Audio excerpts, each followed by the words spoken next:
Close your eyes. Picture a cowboy. You probably see a hero, silhouetted against a fiery sunset. A lone rider, tough and free, the master of his own destiny. This is the legend, the myth that Hollywood sold us. A story of adventure and freedom on the open range. It's a powerful image, isn't it? The quick-draw duels at high noon, the daring rescues, the quiet confidence of a man who fears nothing. We've all imagined what it would be like to be that person, to live that life of simple justice in wide-open spaces. So the question is simple. Could you survive a day in their boots? Could you handle the reality behind the romance? Forget the movies. Forget the legends. We're going to take you through a single day, hour by hour, to see if you truly have what it takes. We're going to explore the grit, the grime, and the sheer, mind-numbing reality of the job. This isn't a story of heroes. It's a story of low-wage workers facing constant hardship. The truth is far less glamorous and far more exhausting than you could ever imagine. Your day doesn't start with a beautiful sunrise. It starts with a boot kicking your bedroll. The time is 3:30 in the morning. It is completely, utterly dark, and a biting cold is seeping into your bones. Welcome to your first test, just waking up. There are no gentle awakenings here. The trail boss's shout of "roll out" is your alarm clock. It's a harsh, gravelly sound that promises nothing but another day of grueling labor. Forget hitting the snooze button. Delaying means you might not get any breakfast at all. You sit up, and the cold air hits you like a physical slap. Your bed for the night was the hard, unforgiving ground. Your blanket is thin and smells of sweat, dust, and horses. Every muscle in your body aches from yesterday's work, a deep, persistent soreness. Before you can even think the work begins, your first job is to get dressed in the freezing dark. The clothes you put on are the same ones you wore yesterday and the day before that. They are stiff with dirt and sweat, and they offer little protection from the cold. Next, you stumble towards the faint glow of the campfire. This is the center of your world for the next 20 minutes. The cook, often the grumpiest man on the entire cattle drive, is already there, working over a fire that seems to produce more smoke than heat. He hands you a tin cup filled with what he calls coffee. It's a bitter, boiling hot liquid. It was made by throwing coffee grounds into a pot of water, boiling it, and hoping for the best. Sometimes an eggshell was thrown in to help the grounds settle. You sip it carefully, trying not to burn your tongue or swallow too many of the gritty grounds that swirl at the bottom. This isn't a pleasant morning ritual. This is fuel. It's designed to shock your system awake and give you the energy to face the crushing day ahead. Breakfast is served on a tin plate. It's almost always the same. A piece of sourdough bread, maybe some bacon if you're lucky, and beans. So many beans. They are the fuel of the cattle drive. Cheap and filling. You eat quickly, silently, standing in the cold. There's no time for conversation. Every man is focused on getting food into his belly before the next task begins. You have about 15 minutes to eat, drink your terrible coffee, and prepare for the next 16 hours of work. The silence is broken only by chewing and shivering. Now it's time to meet your most important partner, your horse. But this isn't the loyal, intelligent friend you've seen in the movies. The horses on a cattle drive were part of a string, a group of animals assigned to each cowboy, and many of them were only half broken. Your horse for the morning might be a cantankerous beast that sees you as a predator. Its goal for the first few minutes of the day is to throw you off its back. Getting thrown could mean getting trampled, a broken bone, or worse. Your day starts with a fight. As the first hint of gray light appears on the horizon, the real work begins. The herd of cattle, sometimes numbering in the thousands, is a sea of horns and hooves. They are restless in the morning, and your job is to help get them moving. The sound is immense. A low, constant moaning from thousands of animals. The smell is even more overwhelming. A thick, earthy combination of cattle, dust, and manure that clings to your clothes and fills your lungs. This is the atmosphere you will live in all day. Your job title is Cowboy, but you are essentially a farmhand on horseback. You are not a gunslinger. You are not an adventurer. You are a low-wage manual laborer, and your work is repetitive, uncomfortable, and incredibly dangerous. The sun isn't even up yet, and you're already exhausted.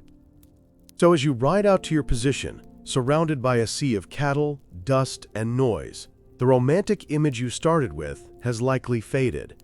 There is no glory here. There is only the cold, the dirt, and the long, long day stretching out before you. The question remains, could you survive it? We have not even gotten to the heat of the day, the stampedes, the river crossings, or the mind-crushing boredom. The easy part is over. Now, the real day as a cowboy in the Wild West truly begins. The sun finally breaks over the horizon, but it offers little comfort. The initial cold of the pre-dawn hours slowly gives way to a different kind of misery. On the Great Plains, there is no shade. No trees, no hills, just an endless expanse of grass and sky.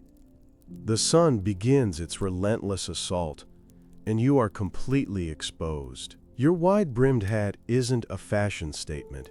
It's a desperate tool to prevent sunstroke. The heat builds, baking the ground and kicking up a fine, choking dust that gets into your eyes, your nose, and your mouth. You can feel it coating your teeth. The world becomes a hazy, shimmering mirage of heat and dust, and the only break from the monotony is the constant, low moaning of several thousand cattle. This is your office, and your shift has only just begun.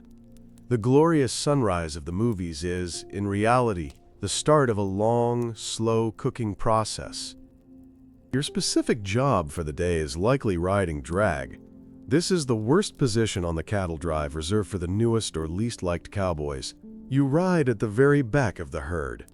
This means you spend your entire day, from sunup to sundown, breathing in the thick, acrid cloud of dust kicked up by thousands of hooves. It's not just dirt. It's a pulverized mixture of soil, dried manure, and whatever else was on the prairie floor. Your bandana, which you wear over your nose and mouth, helps a little, but by midday it's caked with a muddy film. The taste of grit is constant. Your eyes are red and raw, and every breath is a dusty effort. You're also responsible for chivying along the weakest, sickest, and most stubborn cattle, the ones that constantly try to fall behind. It's a miserable, thankless task that combines physical discomfort with profound boredom. Let's talk about the horse you're riding. The romantic idea of a cowboy and his single loyal steed is a complete fabrication. Most cowboys were assigned a string of 6 to 10 horses. You'd ride a different one each day, or even switch horses midday to keep them from being overworked. Your relationship with these animals is not one of friendship. It's one of professional necessity. The horse you're on right now is a tool, and a dangerous one at that. It might stumble in a prairie dog hole, breaking its leg and sending you crashing to the ground. It might get spooked by a rattlesnake and bolt, leaving you stranded miles from camp. Many cowboys were killed or seriously injured not by gunfights, but by simple, brutal accidents involving their own mounts. The animal beneath you is a constant source of potential disaster, a 1,000-pound liability that you must manage with weary vigilance. The primary enemy of your day is not a band of rustlers or a rival gunslinger. It is boredom. The sheer, soul-crushing monotony of the cattle drive is something no movie ever captures. For hours upon hours, you do nothing but ride slowly, surrounded by the same landscape and the same animals. The pace is agonizingly slow, usually just 10 to 15 miles a day. You watch the back end of a cow, you watch the dust, You watch the sun crawl across the sky. To combat the madness of this boredom, cowboys would sing. These weren't beautiful, harmonized campfire songs. They were often mournful, repetitive tunes, sung to keep the cattle calm and to keep the cowboy's own mind from wandering into a state of loco, a prairie-induced madness brought on by isolation and endless monotony. Your voice is hoarse, your throat is dry, but you sing anyway, because the sound is better than the overwhelming silence. Suddenly, the monotony is shattered. A jackrabbit darts out from a clump of sagebrush, right in front of the led cattle. It's a small thing, a minor disturbance, but it's enough. One cow spooks, then another, and then a ripple of panic spreads through the herd like fire. This is it, a stampede.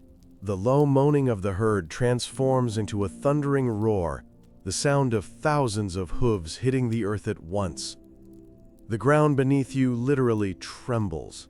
There is no thought, only instinct. You and the other cowboys spur your horses, racing to the front of the herd, trying to turn the led cattle and force the entire mass of panicked animals to run in a circle until they exhaust themselves. This is the moment of pure, terrifying chaos. A fall from your horse now means certain death, trampled into the dust in seconds. It's a hurricane of horns and flesh, and you are riding directly into its heart. The stampede finally subsides, the cattle milling about in a confused, exhausted circle. Your heart is still pounding in your chest, and your body is soaked in sweat that has nothing to do with the heat. You and the other men slowly begin the painstaking process of rounding up the scattered animals. But the danger isn't over. The landscape of the West is filled with hidden traps. As you're pushing a small group of stragglers back toward the main herd, you come to a river. It doesn't look like much, maybe 30 feet across, but river crossings are one of the most lethal parts of the job. The current can be deceptively strong, the riverbed a mess of mud and unseen rocks. A horse can lose its footing, panic, and drown, taking you with it. The cattle themselves, already spooked, might refuse to cross, or they might swim into a deep channel and be swept away. Your job is to force them across, a dangerous, wet, and miserable task. After the chaos of the stampede and the tension of the river crossing, you finally get the herd settled again. It's midday, and the cook has driven the chuck wagon ahead to prepare the noon meal. You ride into the temporary camp, your stomach rumbling. You dream of a sizzling steak or something hearty and delicious. What you get is a plate of beans, a piece of hardtack biscuit, and a ladleful of something called son of a bitch stew. The name is an accurate description of its contents. The stew was made from the organs of a freshly slaughtered calf that was too weak to continue the drive. The heart, the liver, the tongue, the kidneys, and even the marrow from the leg bones. It was a way to use every part of the animal, but the result was a greasy, lumpy concoction that was an acquired taste, to put it mildly. You eat it because it's hot, and it's what's available. It's fuel, not food. Let's discuss the water situation. The water you're drinking comes from a barrel on the side of the chuck wagon, filled from whatever creek or river you last passed. It's often warm, tastes of mud and alkali, and is probably teeming with bacteria your modern stomach couldn't handle. Dehydration is a constant threat under the prairie sun, so you drink it anyway, hoping you don't get the dysentery that plagues so many drives. If the water barrel runs dry on a dry drive, the situation becomes desperate. Men and cattle have been known to go mad from thirst, drinking their own urine or digging frantically in dry riverbeds for a drop of moisture. That cool, clear stream from the movies is a fantasy. Your reality is a careful rationing of lukewarm, questionable water that you are profoundly grateful to have at all. This simple act of drinking water is another daily gamble with your health. The afternoon is a mirror of the morning. More dust, more sun, more boredom. The heat is at its peak now, a suffocating blanket that makes the air shimmer. You might find yourself dozing off in the saddle from sheer exhaustion and monotony, a dangerous habit that could get you killed. You shift your weight constantly, trying to relieve the saddle sores that have become a raw, burning reality on your body. There are no breaks. There are no rest stops. You are in the saddle for 16 hours, and every moment is a test of endurance. You think about your pay. For this relentless, dangerous, and uncomfortable work, you are earning about $1 a day. That's around $30 a month, a meager wage even by the standards of the late 19th century. You are not a free-roaming adventurer. You are a severely underpaid migrant worker, and the cattle baron who owns the herd will make thousands in profit from your labor. Now, let's address the elephant in the room: hygiene, or rather, the complete lack of it. You haven't had a proper bath in weeks, maybe months. Your only chance to wash is a quick dip in a river you happen to be crossing. Your clothes are the same ones you've been wearing continuously. They are caked with layers of dust, sweat, and probably cattle blood from dealing with an injured animal. And then there are the pests. Your clothes and your bedroll are very likely infested with lice, which you and the other cowboys call graybacks. The itching is a constant, maddening companion. The only way to deal with them is a boil-up, where you take the rare opportunity to boil your clothes in a large pot over the fire to kill the lice and their eggs. The grime that floats to the top of the water is a testament to the filth you live in every single day. As the sun begins to dip towards the western horizon, a new threat emerges: the weather. The sky on the plains can change with terrifying speed. Dark clouds can boil up out of nowhere, bringing with them a thunderstorm. On the open, treeless prairie, you are the tallest thing for miles around, a perfect lightning rod. A lightning strike is a real and terrifying danger. The storm also brings a deluge of rain, turning the dusty plains into a sea of mud. The temperature can plummet, and you are soaked to the skin in your thin clothes, shivering uncontrollably. Or worse, the storm could bring hail, with ice stones big enough to injure cattle and knock a man from his horse. The beautiful, painted sunsets of the movies are often preceded by a violent and life-threatening display of nature's power. There is no shelter, and you can only endure it. The day's ride is finally over. The trail boss has found a suitable spot to camp for the night. But your work is not done. The cattle must be settled for the night, a process of circling them into a tight, calm bunch. After that, you must tend to your horse, brushing it down and checking for injuries. Only then can you head to the chuck wagon for the evening meal. And what is on the menu? More beans. Perhaps a different variety, but beans nonetheless. You eat your dinner in the gathering dusk, the exhaustion so profound that it's a physical weight. The conversation around the campfire is minimal. Men are too tired to talk much. There are no lively stories or hearty laughter. There is only the quiet chewing of tired men who know they have to do this all over again tomorrow. The romantic image of cowboys gathered around a campfire, singing songs and telling tales, is another cinematic invention. While songs were sung during the day to calm the cattle, the nighttime campfire was a quiet, functional place. Men were focused on eating, mending gear, or simply staring into the flames, too bone-weary for socializing. The trail boss might give orders for the next day, but there was little of the camaraderie you see in films. This was a crew of laborers, not a band of brothers. Your relationships with these men are professional, not personal. You might not even know the last names of the men you ride with. You're a collection of isolated individuals, bound together only by the shared misery of the job. The silence of the vast, dark prairie is the dominant sound. Just when you think you can finally crawl into your bedroll and surrender to unconsciousness, you hear your name called for night guard duty. The day is not over. Not for you. The herd must be watched all night to prevent stampedes or raids by rustlers. You and another cowboy will ride in slow, wide circles around the sleeping cattle, for a 2-hour shift. This is perhaps the loneliest job of all. It is pitch black, and the only sounds are the wind, the soft stirring of the cattle, and the prairie lullaby you sing to keep them calm. It's a low, monotonous hum, more for your own sanity than for the animals. Your eyes strain in the darkness, watching for any sign of trouble. The exhaustion is a physical pain, and fighting off sleep is a monumental struggle.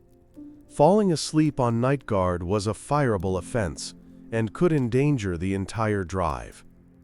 Let's talk about the gun on your hip, the iconic peacemaker. Surely this is where the adventure comes in, right? The reality is that your gun is mostly a tool, and a heavy, cumbersome one at that. You might use it to finish off an injured animal, to scare off a predator like a wolf, or to signal to the other cowboys over a long distance. The high noon duel of honor is a myth. Gunfights were rare, and when they did happen, they were usually clumsy, chaotic, and brutal affairs, often fueled by alcohol in a rowdy cowtown. Not a noble contest of skill on the open range. Most cowboys were average shots at best. They were cattle herders, not trained killers. The gun was a symbol of the dangerous world they lived in, but it was far from the most used tool in their kit. The rope, the saddle, and the horse were infinitely more important to their survival. Your 2-hour night guard shift feels like an eternity. The darkness plays tricks on your eyes. A tumbleweed might look like a crouching rustler. The howl of a distant coyote sends a shiver down your spine. You are surrounded by a few thousand half-wild animals that could explode into a deadly stampede at any moment. Your horse is tired. You are beyond tired. You keep singing your low, mournful tune, your voice cracking with fatigue. This is the reality of the cowboy's freedom. You are bound to the herd, a prisoner of the prairie, your life dictated by the needs of the cattle and the orders of the trail boss. The wide open spaces don't feel like freedom. They feel like a vast, empty cage. There is nowhere to go, and no escape from the relentless cycle of work. Finally, your replacement arrives, a shadowy figure emerging from the darkness. You exchange a few quiet words, and then you are free to go to your bedroll. You stumble back towards the dying embers of the campfire, every joint protesting. You don't bother to undress. You simply collapse into your thin blanket on the hard ground, pulling your hat over your eyes. The ground is cold and lumpy, and the smell of dirt and sweat is your constant companion. You fall into a heavy, dreamless sleep, born not of peace, but of utter, soul-deep exhaustion. You have about 4 hours until the boot kicks your bedroll again, and the entire, miserable process starts all over. This isn't an adventure. It's a grueling, repetitive, and thankless existence, on the very edge of survival. So could you have survived a day as a cowboy? We've only covered the basics. We haven't delved into the diseases like smallpox or cholera that could wipe out a camp, the venomous snakes and spiders that were a constant hazard, or the sheer psychological toll of the isolation. We haven't talked about the end of the trail, where you'd be paid your meager wages in a dusty cowtown, and likely lose it all in a single night of drinking and gambling, left with nothing to show for months of hardship. The life of a cowboy was, for most, a short one. It was a young man's game, and many didn't live to become old men. They died from accidents, disease, or the occasional burst of violence. They were the disposable workforce that fueled America's expansion west. The romantic myth of the cowboy is powerful because it speaks to ideals of independence, freedom, and rugged individualism. But the reality was a life of collectivism and strict hierarchy, where your every move was dictated by the needs of the herd and the rules of the trail boss. It was a life of manual labor, more akin to being a factory worker than a knight-errant. The cowboy wasn't a master of the wilderness. He was its servant, enduring its hardships for very little reward. The legend was built long after the real cowboys had faded, a nostalgic reimagining of a harsh and brutal reality. It's a great story, but it's not the truth. The truth is much dirtier, much more tiring, and far less heroic. In the end, the single greatest skill of the American cowboy wasn't his quick draw with a pistol or his ability to tame a wild horse. It wasn't his rugged good looks or his fearless heart. The greatest skill, the one that truly defined him, was his profound, almost superhuman ability to endure. To endure the cold, the heat, the dust, the boredom, the filth, the bad food, the low pay, and the constant threat of a lonely death. The real challenge of the West wasn't surviving a gunfight.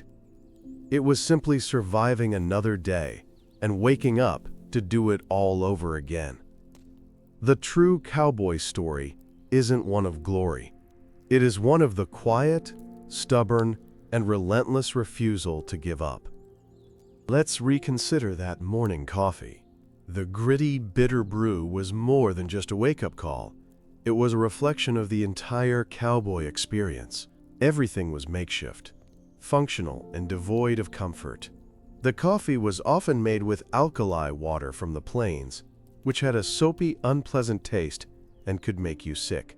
To make it, the cook, or koozie, would throw a handful of coffee grounds into a pot of this water, boil it for a few minutes, and that was it. The idea of filtering it was a luxury they didn't have. To get the grounds to settle to the bottom, they might crush an eggshell into the pot, or even add a dried piece of fish skin. The resulting beverage was harsh, acidic, and full of sediment, but it was hot and caffeinated. It was a perfect metaphor for the life itself. You took what you could get, no matter how unpalatable, because the alternative was worse. The saddle you spend 16 hours in deserves its own moment of horror. It was not a comfortable padded seat. A cowboy's saddle was his single most important and expensive piece of equipment, a functional tool designed for controlling a horse and carrying gear, not for the rider's comfort. After just a few hours, the hard leather would create raw, painful saddle sores. These weren't minor annoyances. They were open wounds that could easily become infected in the filthy conditions. There was no remedy on the trail. You simply had to endure it, shifting your weight constantly, trying to find a position that didn't send a jolt of searing pain through your body. The constant friction of your rough denim trousers against the raw skin was a form of low-grade torture that lasted the entire day, every day, for months on end. The graceful rider of the movies hides a reality of constant, nagging pain. Let's delve deeper into the food, specifically the hardtack biscuits that were a staple of your diet. These were not the fluffy, buttery biscuits you might imagine. Hardtack was a simple flour and water biscuit, baked until it was, as the name implies, as hard as a rock.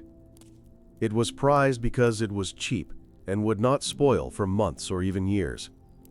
But it was nearly impossible to eat on its own. You could break a tooth trying to bite into it. The common method was to soak it in your coffee or stew to soften it up, creating a lumpy, tasteless mush. Often, these biscuits would become infested with weevils during their long storage. Cowboys would joke about tapping the biscuit on the table to knock the bugs out, or they would simply eat them in the dark so they couldn't see the extra protein they were consuming. It was survival-level food, designed purely for sustenance, with zero regard for pleasure or nutrition. The concept of cowboy fashion is another myth worth shattering. The iconic chaps, for instance, were not for style. They were heavy, cumbersome leather leg coverings designed for a single purpose: to protect the rider's legs from the razor-sharp thorns of mesquite and cactus, and from the bites of snakes. The cowboy hat wasn't just for sun. Its wide brim could be used to fan a fire, as a makeshift drinking cup for your horse, or as a pillow. The high-heeled boots weren't for walking. They were terrible for it. The heel was designed to prevent the rider's foot from slipping through the stirrup, which could be a fatal mistake if thrown.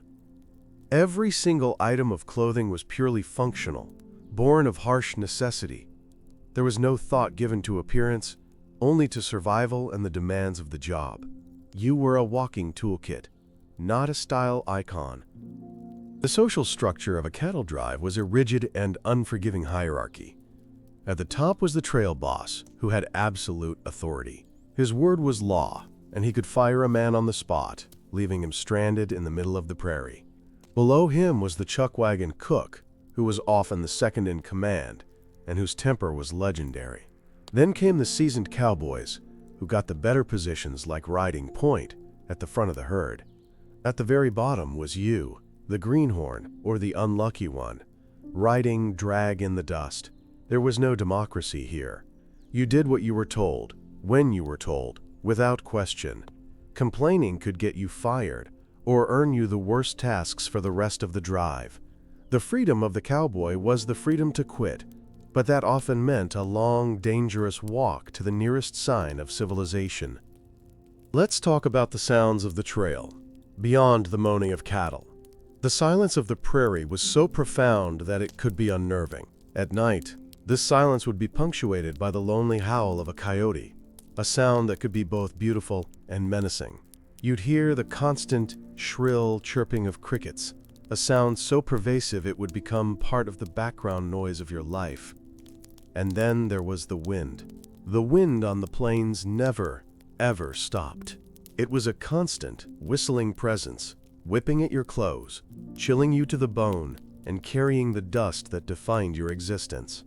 It could drive a man mad with its ceaseless moaning. The soundtrack of the West wasn't heroic movie scores. It was a symphony of natural sounds that emphasized your smallness and isolation in a vast, indifferent landscape. Medical care on the trail was virtually non-existent. The chuck wagon might have a small kit with whiskey for antiseptic, a few rags for bandages, and perhaps a hot iron for cauterizing a serious wound. The cook or the trail boss was the designated doctor, and their medical knowledge was based on folk remedies and grim necessity. A broken leg was a catastrophe. If it was a clean break, they might try to set it with crude splints, but the chances of it healing properly were slim. More likely, it meant being left at the nearest settlement, if one was even close. An infection from a cut or a saddle sore could quickly turn deadly. A venomous snake bite was often a death sentence. You were on your own, and your survival depended more on luck and a strong constitution than on any form of medical science. The relationship between cowboys and Native Americans is often depicted in movies as one of constant, epic conflict. The reality was far more complex, and, for the average cowboy on a cattle drive, far more mundane. While conflicts certainly happened, especially in the earlier years, many encounters were based on trade or simply avoiding one another. The primary concern of the cowboy was the cattle. A trail boss would often pay a toll or tax in the form of a few head of cattle to a tribe to be allowed to pass peacefully through their territory, as this was far cheaper and safer than risking a conflict that could scatter the herd. For the individual cowboy, the Native American was not a constant, villainous presence, but another element of a dangerous and unpredictable landscape that was best navigated with caution and respect, not with guns blazing. What did cowboys do for fun? On the trail, there was almost no time or energy for recreation. The brief period between dinner and sleep was for mending gear, not for entertainment. The real fun was saved for the end of the trail, in the booming, chaotic cow towns like Dodge City or Abilene. After months of deprivation, cowboys would flood into these towns with their pay. Their idea of fun was an explosive release of pent-up energy, drinking heavily in saloons, gambling at faro or poker tables, and visiting brothels. It was a cycle of extreme hardship, followed by extreme, self-destructive indulgence.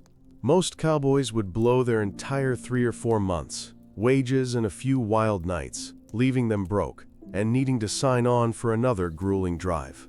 This wasn't leisure. It was a desperate attempt to feel alive after months of near death. The end of a cowboy's career was rarely a glorious ride into the sunset.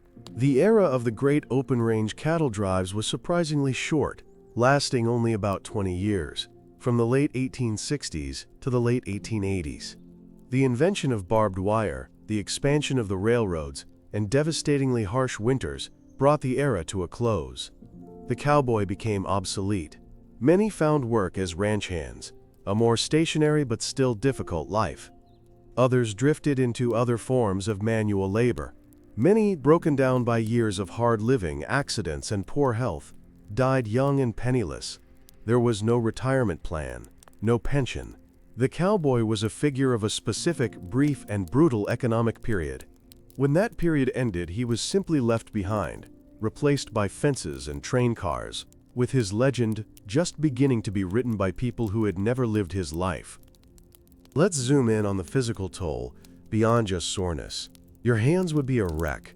The constant handling of rough hemp ropes or lariats would chafe your skin raw. Without gloves, which were a luxury, your palms would be a landscape of calluses, blisters, and painful cuts. In the cold, your skin would crack and bleed. In the heat, the sweat would sting these open wounds. Mending a fence or branding a calf meant the constant risk of burns and deeper cuts. Your hands were your primary tools, and they were in a perpetual state of being battered and abused. The idea of a cowboy with smooth, heroic hands is laughable. His hands would be the gnarled, scarred hands of a man who did hard, unforgiving labor every single day of his working life. They were a testament to his suffering and his endurance. The chuck wagon itself was the lifeline of the entire operation, and the cook was its undisputed king. This wagon was a marvel of frontier engineering, a mobile kitchen and supply depot. It carried all the food, from barrels of flour and beans to slabs of bacon. It had a chuck box at the back, with drawers and compartments for spices, utensils, and coffee. The hinged lid of the box folded down to become the cook's work table. The wagon also carried the cowboy's personal gear, the medical supplies, and the water barrels.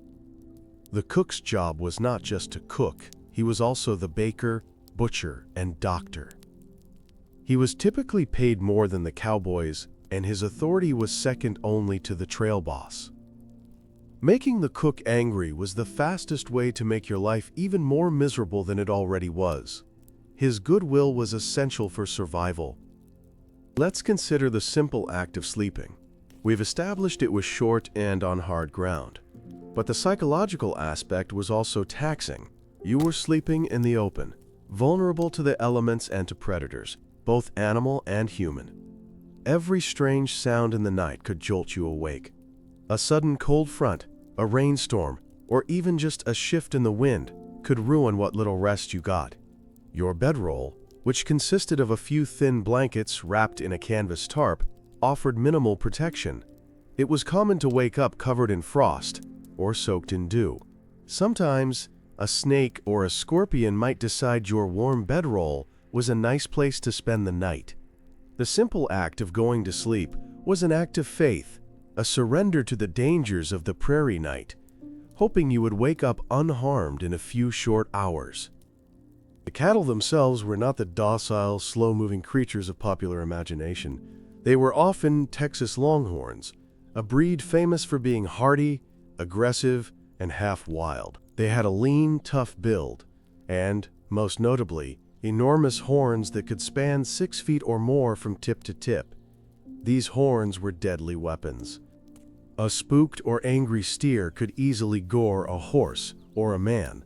They were incredibly stubborn and had a strong herd instinct that made them prone to stampedes. They were not easily managed. Herding them was a constant battle of wills, requiring skill, patience, and a healthy dose of fear. The cowboy wasn't just a shepherd, he was a zookeeper for thousands of large, dangerous, and unpredictable animals, and a single mistake could have fatal consequences for him and his horse. Let's talk about the smell. It's an aspect of history that is impossible to capture in film, but it would have been one of the most overpowering parts of your reality. Imagine the combination of thousands of unwashed cattle, their manure baking in the hot sun, and the thick dust they kick up. Add to that the smell of your own unwashed body, the sweat-soaked wool and denim of your clothes, the rancid bacon grease from the campfire, and the acrid smoke that seems to cling to everything. It was a thick, inescapable miasma of smells that you would live in 24 hours a day. You would stop noticing it after a while, as it would become the very air you breathe. A modern person transported back would likely be physically ill from the overwhelming stench of the trail. This was the perfume of the Wild West. The concept of personal property was minimal. A cowboy owned his saddle, which was his prized possession and a significant investment. He owned his clothes, his gun, and maybe a few personal items in his bedroll, like a knife or a photograph. Everything else belonged to the cattle company. The horse he rode was not his. The food he ate was not his. He was a component in a large industrial machine, and a replaceable one at that. This lack of ownership and autonomy is in stark contrast to the myth of the independent, self-sufficient hero. The cowboy was, in many ways, defined by what he did not have: a home, a family, land, or security. His freedom was the freedom of having nothing to lose, which is a very different and much bleaker kind of liberty than the one we imagine. What about the famous cattle brands? The brand was the symbol of the vast cattle empires, the equivalent of a corporate logo. It was burned into the hide of a calf with a red-hot iron, a painful and brutal process that filled the air with the smell of burning hair and flesh. A cowboy's job often involved branding thousands of calves in a roundup. It was hot, dirty, and physically demanding work, wrestling the small animals to the ground while the brander applied the iron. The brand was the ultimate proof of ownership, and altering a brand was a serious crime, the work of rustlers. For the cowboy, the brand was a constant reminder of who he worked for. He was risking his life not for his own herd, but to protect the property and profits of a wealthy, often absentee cattle baron. The legal system on the trail was simple and absolute. The trail boss was the judge, jury, and executioner. There were no courts, no lawyers, no appeals. If a cowboy was caught stealing, endangering the herd through negligence, or starting a fight, the trail boss had the authority to deliver immediate punishment. This could range from being fired and abandoned, to being tied to a wagon wheel and whipped, or, in the most extreme cases, being hanged from the nearest tree. This was not a system of justice, but one of absolute authority, designed to maintain order and protect the cattle investment at all costs. The cowboy lived under a code of conduct that was swift, brutal, and entirely at the discretion of one man. The law of the West was often just the law of the boss. The sky above the prairie was one of the few genuine treasures of the cowboy's life. With no city lights to pollute the view, the night sky was a breathtaking spectacle. The Milky Way would stretch across the heavens like a vast, glittering river. On a clear night, the sheer number and brilliance of the stars would be almost overwhelming. During his lonely night guard shift, a cowboy would have hours to contemplate this celestial display. It was a source of wonder and a powerful reminder of his own small place in the universe. This silent cosmic beauty stood in stark contrast to the grime, noise, and hardship of his daily life. It was a free show, a moment of profound, quiet awe in a life that was otherwise stripped of beauty and comfort. It was one of the few perks of the job. The end of the trail, the cow town, was a place of stark contrasts. It was a tiny island of civilization in a sea of wilderness. For the cowboy, it represented the end of his ordeal and the promise of release. But these towns were not charming communities.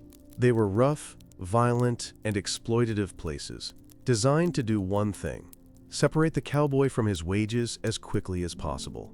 The saloon, the gambling hall, and the brothel were the main pillars of the local economy.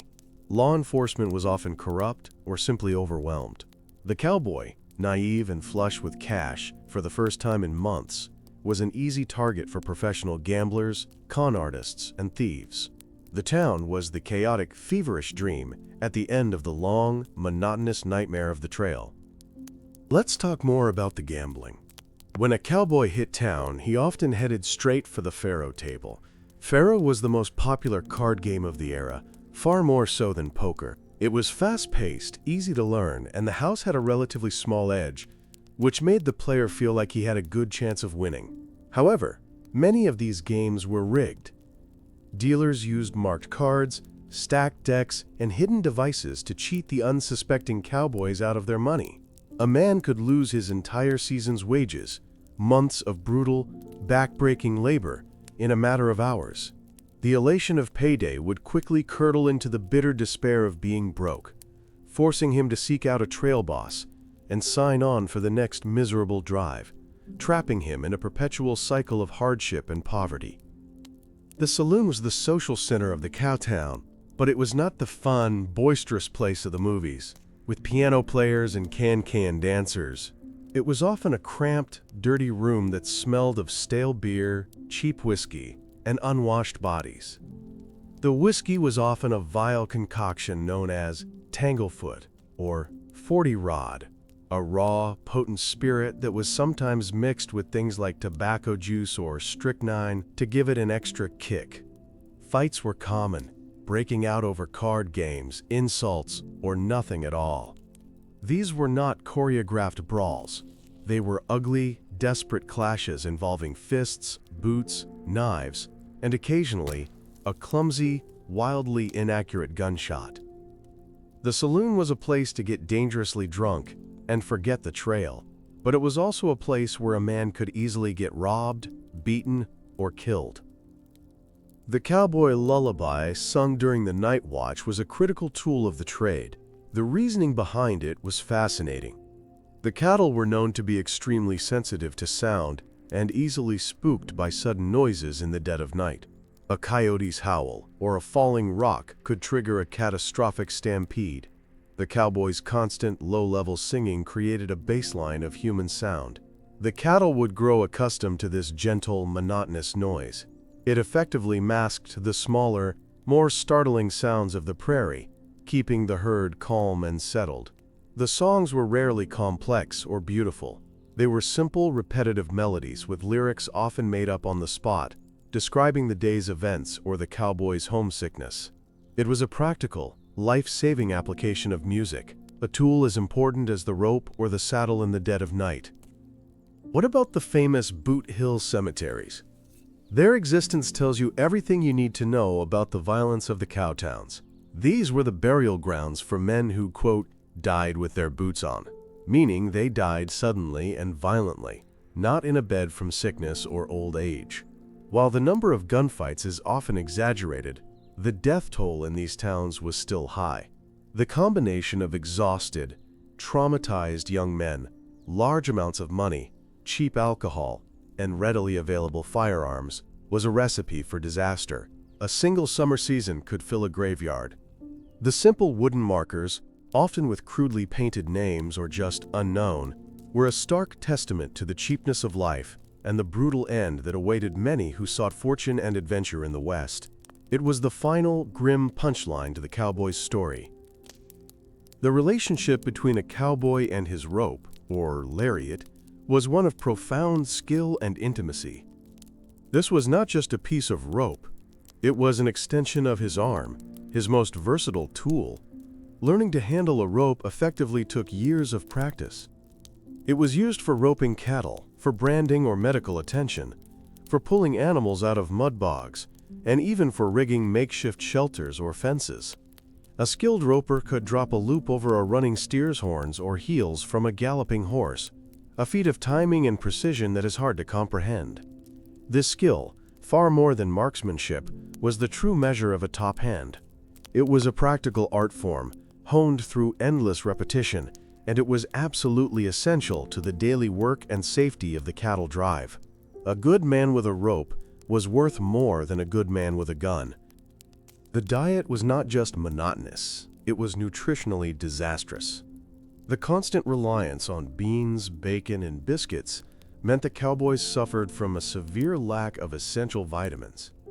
Scurvy, a disease caused by a lack of vitamin C, was a real and painful problem, leading to bleeding gums, loose teeth, and extreme fatigue.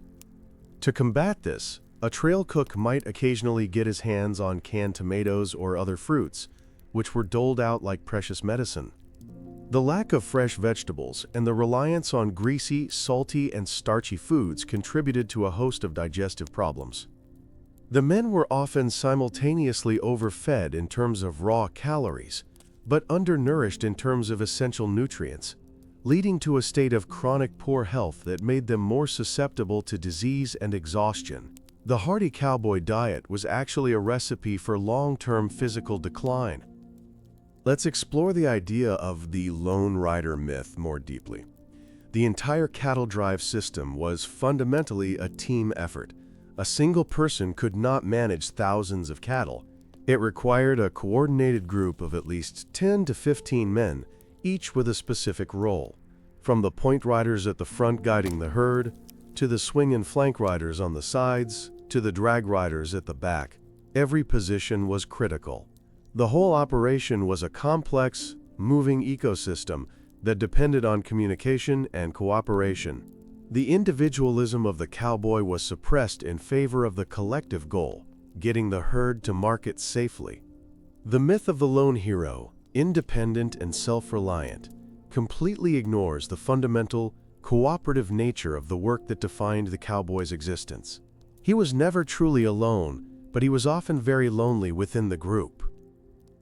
The sheer scale of a cattle herd is difficult to grasp. A typical long-distance herd numbered around 2,500 to 3,000 head of cattle. When moving, this herd could stretch out for a mile or two, a vast, slow-moving river of livestock. The dust cloud it created could be seen for miles. The sound it made was a constant, low roar that filled the air. To be a part of this was to feel incredibly small and insignificant. Your job was to be a tiny cog in this massive biological machine. You weren't mastering the wilderness. You were just one of the caretakers for this enormous, mobile asset. The scale of the enterprise dwarfed the individual, reinforcing the idea that the cowboy was an employee, a laborer, and not the heroic master of his domain that the legends would have us believe. Let's consider the specific danger of a prairie fire. In the dry season, the vast grasslands of the plains were like a tinderbox. A stray spark from a campfire, or a lightning strike, could ignite a massive, fast-moving wall of flame that would sweep across the landscape, incinerating everything in its path. For a cattle drive, this was an apocalyptic scenario.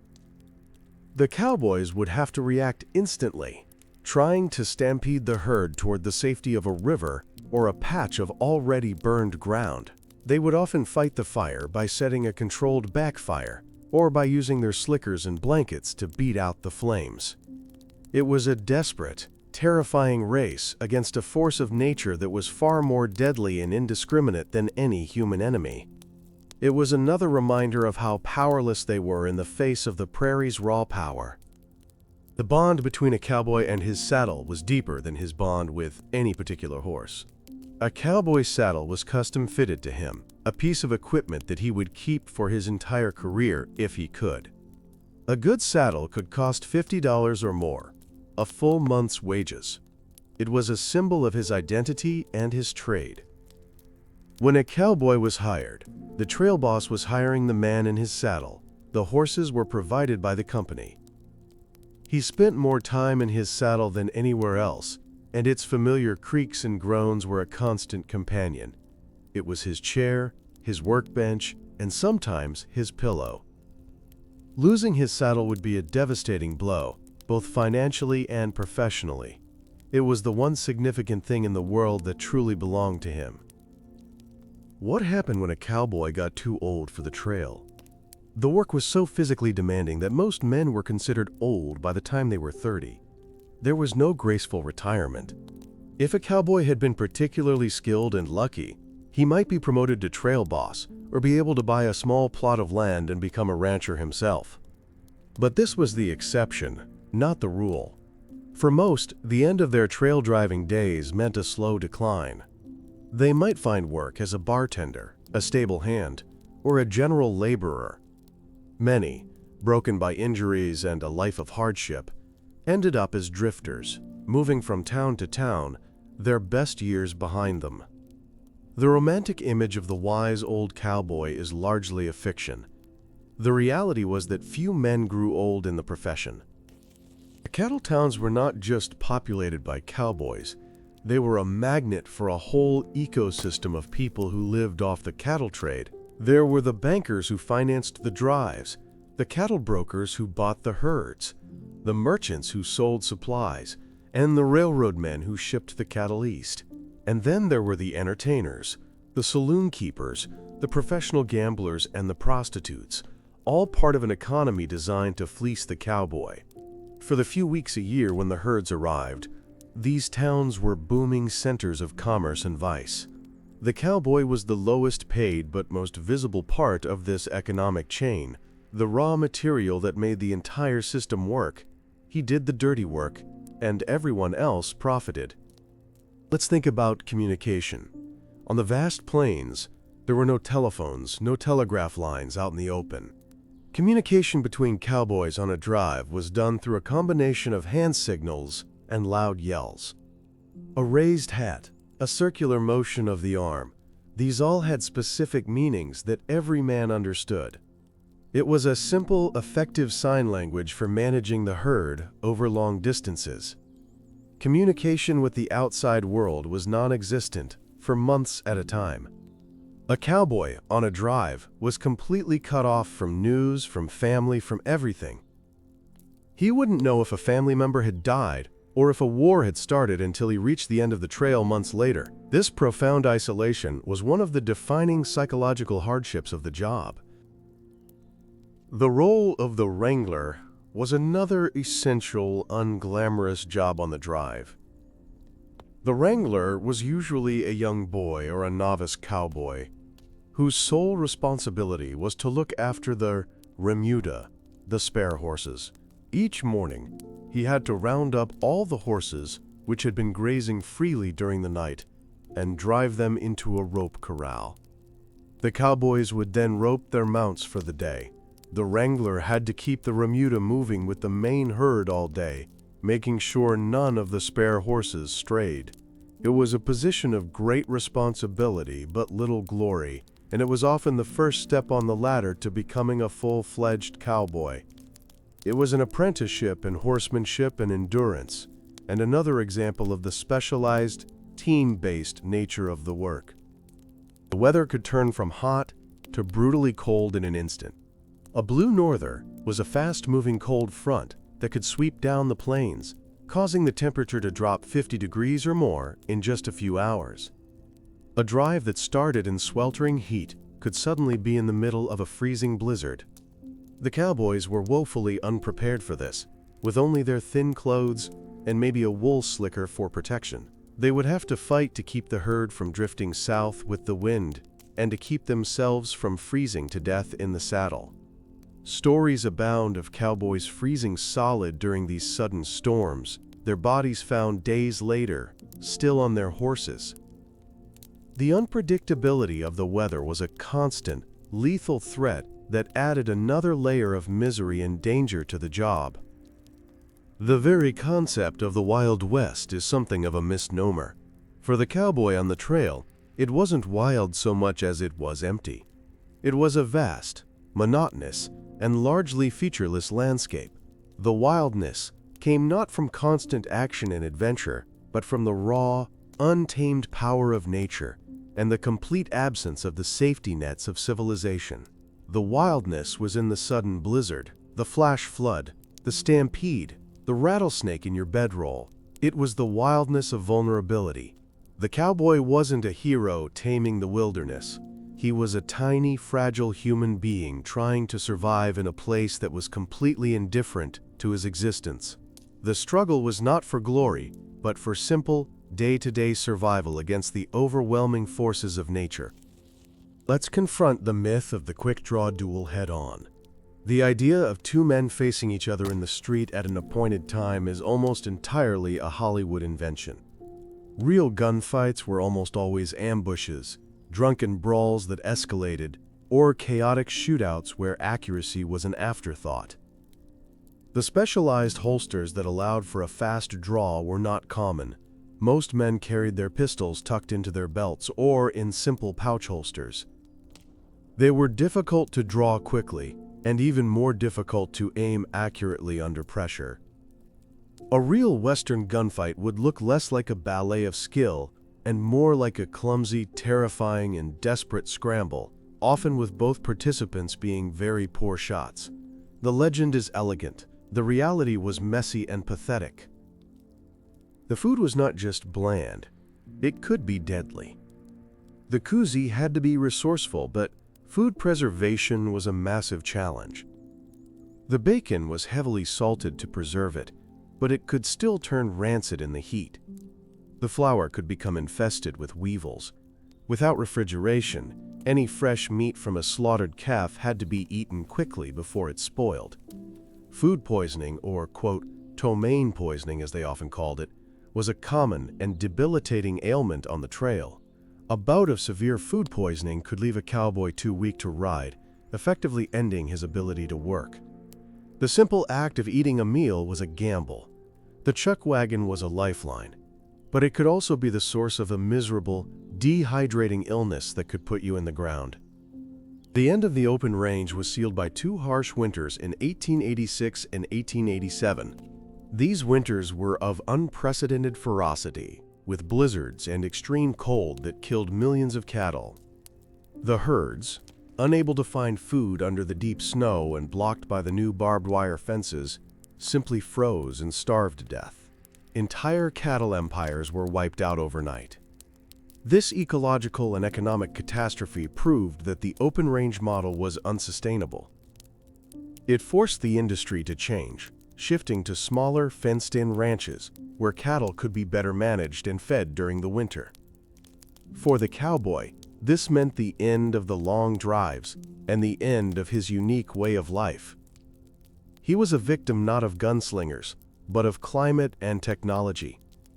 So as you finally drift off to sleep in your dusty bedroll, having survived a single brutal day, the truth is clear. The cowboy of legend, the free, independent, heroic adventurer, never really existed. He was a myth, a powerful and enduring one, but a myth nonetheless. The reality was a young man, probably poor, working one of the hardest, dirtiest, and most dangerous jobs imaginable. He was an underpaid laborer in a vast, mobile factory, subject to the whims of his boss and the cruelty of the environment. His life was not one of glory, but of grit. And perhaps that is the more compelling story. The story of ordinary people enduring extraordinary hardship, not for fame, but just to see the next sunrise. Let's pause and consider the simple act of breathing. All day, from the moment you crawl out of your bedroll to the moment you collapse back into it, you are inhaling dust. This isn't the occasional puff of dust from a country road. This is a constant, thick cloud of pulverized earth and dried manure. It works its way into everything. It coats your tongue, your throat, and your lungs. Many cowboys developed chronic respiratory problems, a condition they called dust pneumonia. It was a persistent, hacking cough that could eventually lead to more serious lung diseases. This slow, gradual poisoning by the very air you breathe was one of the hidden dangers of the job. It wasn't a dramatic threat like a stampede, but a creeping affliction that could shorten a man's life just as surely. The clean, crisp air of the cinematic West was a lie.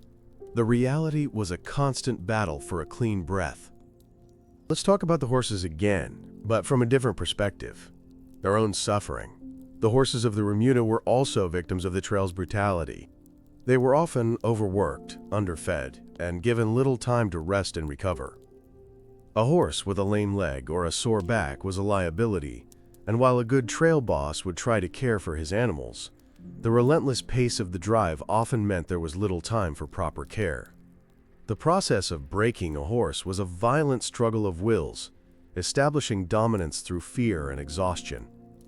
While a cowboy depended on his horse, the relationship was fundamentally one of master and servant, not partnership. The animals endured the same heat, cold, thirst, and exhaustion as the men, but with none of the agency. Their silent suffering was a constant, tragic backdrop to the human drama of the drive. The cowboy code is often romanticized as a set of chivalrous rules. In reality, the code was a pragmatic set of unwritten laws for survival in a harsh environment. It included things like never stealing another man's horse or saddle, always helping a fellow rider in trouble, and respecting the authority of the trail boss. But it also included a fierce, almost obsessive sense of personal honor. A perceived insult, even a minor one, could not be ignored. This is where much of the violence stemmed from. It wasn't about justice. It was about not appearing weak in a world where weakness could be fatal. This code was less about being a good person and more about maintaining a fragile social order in a lawless environment where reputation was everything. It was a code of survival, not morality. Imagine the insects. We mentioned lice, but the prairie was home to a veritable army of other pests. In the summer, mosquitoes would rise from any standing water in thick, whining clouds, leaving painful, itching welts. Biting flies would torment both the men and the horses, drawing blood and making life miserable. Ticks were a constant threat, carrying diseases like Rocky Mountain spotted fever. And then there were the ants, the spiders and the scorpions that could find their way into your boots or bedroll. There was no escape. You were a walking buffet for a million tiny creatures. This constant, low-level assault of bites and stings was another layer of physical misery that wore down a man's spirit, a perpetual, maddening itch that could never be fully scratched. The grand landscape was a micro-world of irritation. Let's consider the demographics of the cowboys. The image of the white Anglo-Saxon hero, like John Wayne, is a dramatic oversimplification. Historians estimate that as many as 1 in 4 cowboys was African American. After the Civil War, many former slaves with experience handling cattle in the South found that the trail offered more opportunity and slightly less discrimination than other occupations. There were also many cowboys of Hispanic origin, the original vaqueros, from whom the American cowboy inherited much of his equipment, language, and techniques. The cattle drive was a multicultural workplace, a melting pot of poor, tough men from diverse backgrounds, all seeking a wage in a dangerous profession. The whitewashed myth of the cowboy erases the significant contributions of these men of color. The language of the cowboy was a unique and colorful dialect, a blend of Southern slang, frontier terminology, and words borrowed from the Spanish vaqueros. A lariat came from the Spanish la reata. Chaps came from chaparreras. A dali, the act of wrapping a rope around the saddle horn, came from dar la vuelta. They had dozens of words for cattle, horses, and the landscape. This specialized language was a mark of their profession, a way of distinguishing an experienced hand from a greenhorn. It was a practical, descriptive language born of the work itself. To understand the talk around the campfire, you had to understand the job. It was another layer of the unique culture that developed on the trail, a shared vocabulary for a shared experience of hardship. The idea of a bank robbery or train robbery as a common event is another distortion. While they certainly happened and made for sensational stories, they were exceedingly rare. It was an incredibly risky crime with a very low success rate. For the average cowboy, the much more common and immediate threat of theft came not from dramatic outlaws, but from his fellow man. A fellow cowboy might steal a valuable item from your bedroll. A professional gambler in town would use trickery to steal your wages. A saloon keeper would water down his whiskey to steal your money. The robbery the cowboy experienced was typically a slow, quiet bleed of his meager resources, not a dramatic shootout with a masked bandit. The real outlaws were often the respectable folk. Let's consider the sheer physical strength required. This was not a job for the weak. Wrestling a calf to the ground for branding, lifting heavy saddles, and spending 16 hours a day controlling a powerful horse required immense core and leg strength. The work was relentless with no sick days or holidays. If you were injured or weak, you were a liability to the entire crew. This constant physical demand, combined with poor nutrition and lack of rest, meant that the cowboy's body was in a perpetual state of breakdown. The men were often wiry and lean, not because they were healthy, but because the job burned more calories than they could consume, and the constant stress wore them down. They were old and broken before their time, their bodies a testament to the brutal demands of the job. The stampede deserves another look, from a financial perspective. A stampede was not just a moment of terrifying action, it was a potential financial disaster for the cattle baron who owned the herd. During a run, cattle could be killed, injured, or simply lost on the vast prairie. They would also lose a significant amount of weight, running off precious pounds that translated directly into dollars at the market.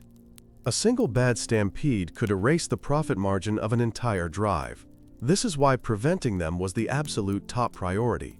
The night guard's lonely vigil, the gentle singing, the careful handling of the herd, it was all in service of protecting the investment. The cowboy's life was constantly at risk to protect the financial assets of a man he would likely never meet. A justice in a cow town was often for sale. A wealthy cattle baron or a powerful saloon owner could have significant influence over the local sheriff and judge. If a cowboy got into a deadly fight, the outcome of his trial could depend heavily on who the other man was. If he killed another poor drifter, he might get away with it. If he killed a man with important connections, he would almost certainly hang. The law was not an impartial force. It was a tool used to protect the interests of the powerful and maintain a semblance of order that was good for business. The idea of a noble lawman bringing pure justice to the frontier is a romantic fantasy. More often than not, he was just trying to keep the peace long enough for the cowboys to spend their money before they killed each other. Let's talk about the simple act of finding your way.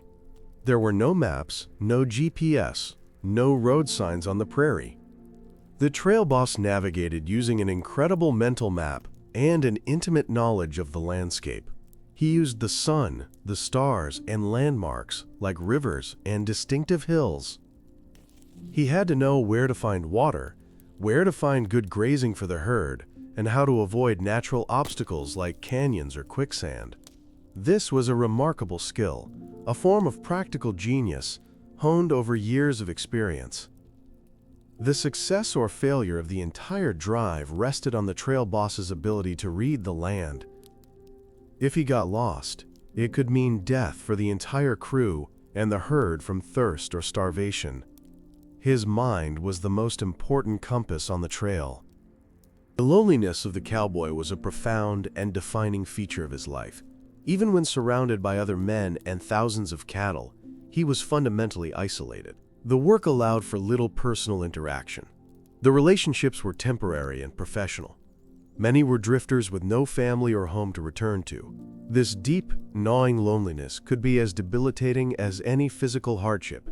It could lead to depression, a state they called the melancholy, or contribute to the explosive, self-destructive behavior in the cow towns.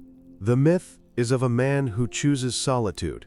The reality is of a man for whom solitude is an inescapable condition of his employment, a constant, silent companion on the long and empty trail.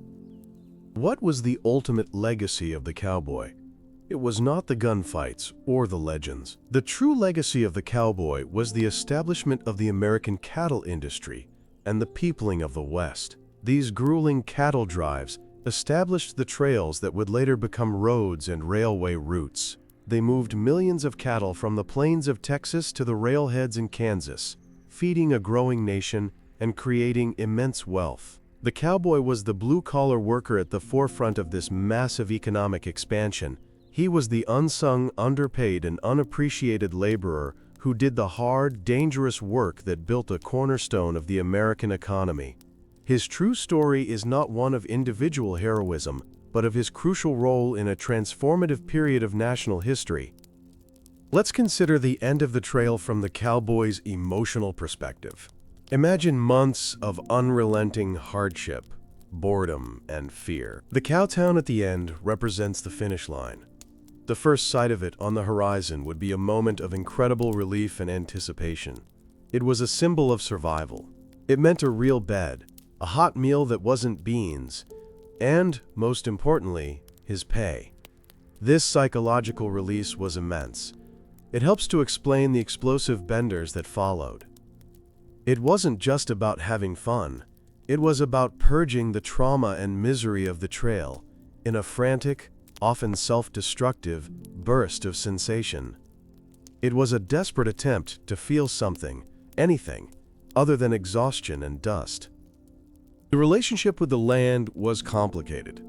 The cowboy wasn't a modern environmentalist, but he did have a deep, practical understanding of the prairie ecosystem.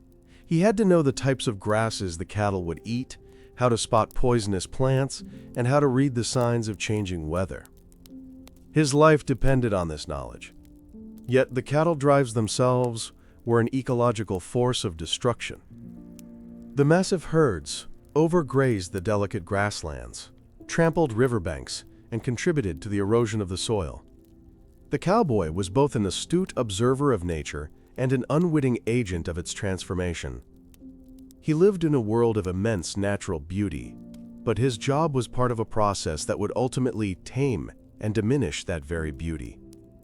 The firearms of the era were not the reliable, precision instruments we see in movies. They were heavy, prone to misfiring, and slow to reload. The black powder they used created a thick cloud of smoke, obscuring the target after the first shot. A cowboy had to be meticulous about keeping his weapon clean in a dusty environment to ensure it would even work when he needed it.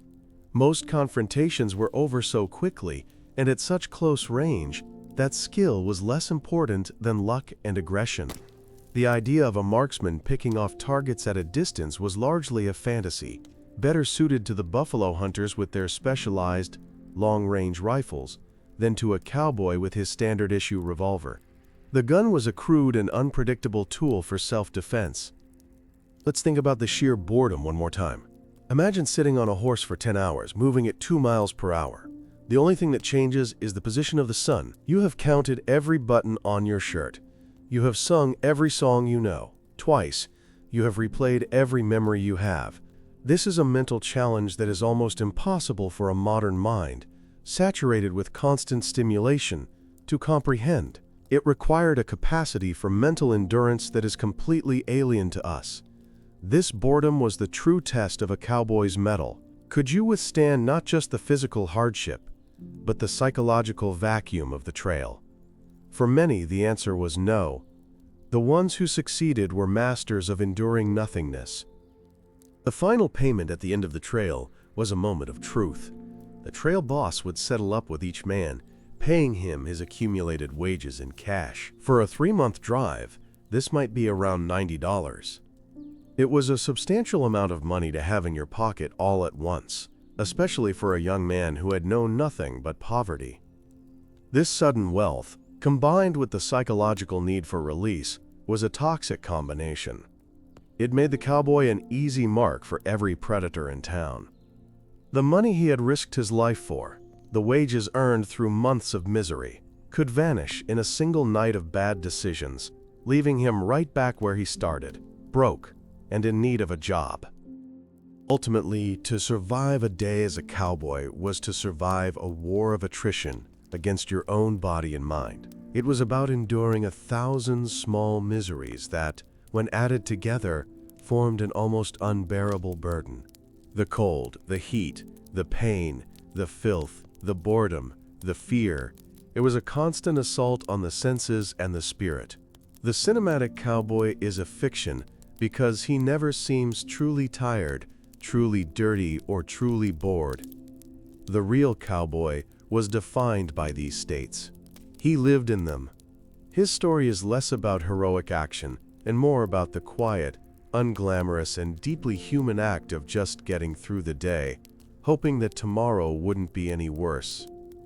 So, as we leave our cowboy, Finally asleep in his bedroll under the vast prairie sky, we see him not as a legend, but as a man.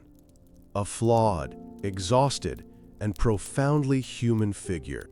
The myth strips him of this humanity, turning him into a simple two-dimensional hero. The reality restores it, revealing a story that is far more complex, tragic, and, in its own way, more heroic. The real cowboy's heroism was not in his speed with a gun, but in his strength to endure. And that is a story far more powerful than any legend. Let's dig into the details of a river crossing. The trail boss would first look for a place with a solid, gently sloping bank and a relatively slow current. The greatest danger was quicksand, or a muddy bottom where cattle could get stuck and drown. To test the crossing, a single, brave cowboy might have to ride his horse across first. If he made it, they would then force a few led steers into the water. The rest of the herd would hopefully follow. The cowboys would ride on the upstream side of the herd to keep the current from pushing them too far downriver. They would be yelling, whistling, and slapping the water with their ropes to keep the animals moving. It was organized chaos, a wet, cold, and terrifying ordeal where a single misstep could lead to a catastrophic loss of animals and men. Consider the political context of the cowboy era. This was the period of Reconstruction and the Gilded Age in America. While the East was industrializing and dealing with issues of immigration and urban poverty, the West was seen as a land of opportunity and a safety valve for social pressures. The cowboy myth was born in this context, promoted by dime novelists and journalists who romanticized the West for an Eastern audience hungry for tales of adventure and simple heroism. The cowboy became a symbol of American exceptionalism and rugged masculinity, a figure who stood in stark contrast to the complexities and perceived corruption of modern, industrial life. He was a nostalgic fantasy, created almost in real time, that papered over the brutal realities of westward expansion and the lives of the laborers who made it happen. The chuck wagon cook, or koozie, was often an older, broken-down cowboy, a man whose body could no longer take the strain of life in the saddle. But his new job was no less demanding. He was the first to rise and the last to bed. He had to drive the heavy, cumbersome wagon ahead of the herd each day, select the next campsite, and have a hot meal ready when the exhausted cowboys arrived. He was a baker, making sourdough bread in a Dutch oven buried in hot coals. He was a butcher, a coffee maker, and a mender of gear. His wagon was the center of the cowboy's universe, and his mood could set the tone for the entire outfit. A good cook was essential for morale, and a bad one could make a miserable job absolutely unbearable. He was the unsung hero of the trail. Let's discuss the concept of time itself. For the cowboy on the trail, time was measured not in hours and minutes, but by the position of the sun and the rhythms of the work. The day was divided into natural phases: pre-dawn, morning, midday, afternoon, dusk, and the night watches. There were no clocks, no schedules beyond the immediate needs of the herd. This created a different sense of temporality, a long time that was both monotonous and immense. Days would blur into one another, marked only by the changing landscape or a significant event, like a storm or a stampede. This detachment from clock time contributed to the feeling of isolation and being in a different world, a world governed by nature and necessity, not by the artificial constructs of modern society. The teeth of a cowboy would have been a disaster, with a diet heavy in sugar, in the coffee, and starches, and a complete lack of dental hygiene. Tooth decay was rampant. A toothache on the trail was a form of exquisite torture. There were no dentists. The only cure was extraction, which would be performed by the cook or the trail boss using a pair of dirty pliers, with no anesthetic other than a large swig of whiskey. The risk of infection was enormous. Many cowboys would have missing teeth, chronic gum disease, and breath that could knock a buzzard off a cactus. This small, intimate detail is another powerful reminder of the pervasive discomfort and lack of basic care that defined their lives. The handsome, smiling cowboy of the movies is a dental fantasy. The role of music was more than just a tool to soothe cattle. It was a vital, emotional outlet. The songs they sang, often old folk ballads from the British Isles or sentimental tunes from the Civil War, spoke of universal themes: lost love, home, death, and longing. Singing was a way to process the profound loneliness and hardship of their lives. It was a form of self-expression in a world that demanded emotional stoicism. While the campfire itself might have been quiet, a man riding alone during the day or on night watch could sing his heart out to the empty prairie, his voice a small, human sound in the vast, indifferent wilderness. It was a way of reminding himself that he was still human, still capable of feeling something beyond pain and exhaustion. Let's talk about the specific physical motions of the job. For hours a day, a cowboy would be riding with his rope hand ready, constantly scanning the herd for any animal that needed attention. He would be shifting in the saddle, using subtle cues from his legs and weight to guide his horse. His head would be on a constant swivel, watching the cattle, the ground ahead, and the riders around him. It was a state of relaxed vigilance, a low-level alertness that was mentally and physically draining. It required an incredible amount of focus and muscle memory. This was not a passive activity, it was an active, engaged, and highly skilled job, but the skill was in endurance and subtlety, not in dramatic action. The true expertise of a cowboy was almost invisible to an untrained eye.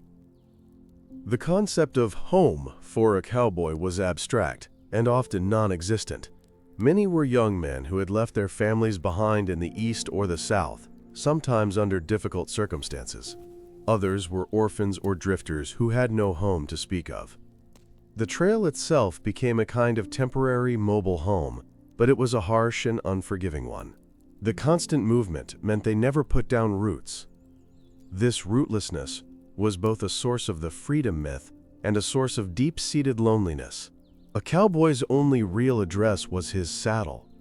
This lack of a fixed place in the world contributed to his status as an outsider, a man who belonged everywhere and nowhere at once. A cattle drive was, in essence, a long, slow-motion business transaction. It began with the cattle baron or investor purchasing a massive herd of cheap Texas cattle. The goal was to move this asset hundreds of miles north to a railhead in Kansas or Nebraska, where it could be sold for a much higher price to be shipped to the slaughterhouses of Chicago or Kansas City. The cowboys were the temporary employees hired to facilitate this transaction. Every aspect of the drive, from the route taken to the food provided, was calculated based on maximizing profit and minimizing loss. The men were a line item in a ledger, a necessary expense.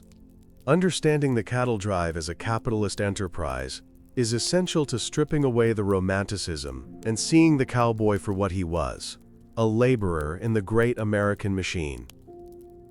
The fear of a stampede was so great that it created its own folklore. Cowboys believed that cattle could be spooked by anything, from the glint of moonlight on a man's belt buckle to the smell of a campfire. They had superstitions about what could trigger a run.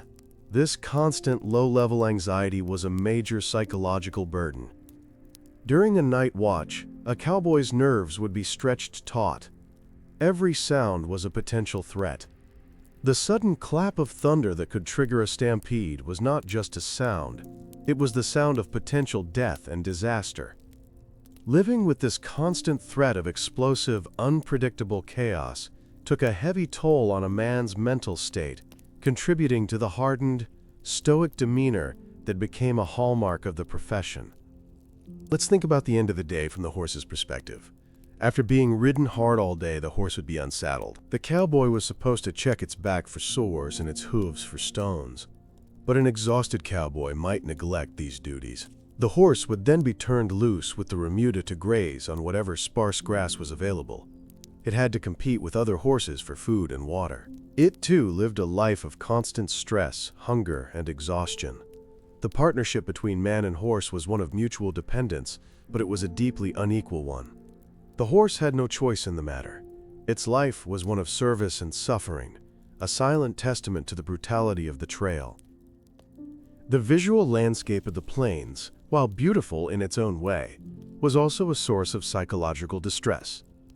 The sheer emptiness and lack of features could be disorienting, a condition known as, quote, prairie madness. The horizon was a perfectly flat line in all directions, a constant reminder of the immense distance to any form of civilization. The scale of the landscape could make a person feel insignificant and lost. The sensory deprivation, the lack of new visual stimuli day after day, could lead to hallucinations or deep depression. The wide-open spaces that we romanticize as freedom could also be a source of profound psychological terror, an empty canvas that forced a man to confront his own inner emptiness. The gunslingers and outlaws of legend, Billy the Kid, Jesse James, Wild Bill Hickok, were exceptions, not the rule. Their fame was a product of the sensationalist press of the day, which blew their exploits out of proportion. The vast majority of people in the West were farmers, ranchers, miners, and laborers like the cowboy. They were trying to build lives, not end them. The level of violence is often overstated. While a cowtown could be a dangerous place, it wasn't the scene of daily gunfights. The focus on these few infamous figures creates a distorted picture of the West, ignoring the millions of ordinary people whose lives were defined by hard work and a struggle for survival, not by a quick draw. The real West was a story of labor, not of violence. Let's consider the simple pleasure of a good night's sleep in a real bed. After months on the trail, one of the first things a cowboy would buy in town was a room in a hotel or boarding house. The feeling of a soft mattress, a clean sheet, and a roof over his head would have been a moment of almost spiritual ecstasy. It was a luxury so profound that it's hard for us to appreciate. This simple comfort was the antithesis of everything he had just endured. It was a brief, fleeting taste of the civilized life he had left behind. This craving for simple comfort helps explain why he was willing to spend his hard-earned money so quickly. He was buying a temporary escape from the memory of the hard, cold ground. The cattle themselves created their own trails. Over the years, the millions of cattle moving north from Texas carved deep, permanent ruts into the prairie soil. The Chisholm Trail, the Great Western Trail. These were not paved roads, but wide, trampled corridors created by the hooves of countless animals. You can still see traces of these historic trails today in parts of Texas, Oklahoma, and Kansas. They are physical scars on the landscape, a lasting monument to the era of the great cattle drives. They serve as a powerful, tangible link to the past, a reminder of the immense scale of this brief but transformative chapter in American history, and of the men and animals who made the journey. The role of women in the Wild West is often reduced to the saloon girl or the helpless rancher's daughter. In reality, women played a vast and varied role as homesteaders, ranchers, teachers, and business owners. However, on the cattle trail itself, women were almost completely absent. It was a relentlessly masculine world. The exclusion of women contributed to the rough, coarse culture of the cowboys. The trail was a temporary escape from the social rules and expectations of family and community. This all-male environment fostered a specific kind of camaraderie, but also a profound emotional stunting. The explosive release in the brothels of the cowtowns was a direct result of this long-term gender segregation and emotional deprivation. The diet was not just unhealthy, it was incredibly boring. Imagine eating beans for breakfast, lunch, and dinner, day after day for 3 months. The cook might try to vary it by serving them boiled, fried, or mashed, but they were still beans. This dietary monotony was a form of psychological torture. The cowboys would dream of other foods, fresh vegetables, fruit, a piece of pie. The lack of variety made eating a chore rather than a pleasure.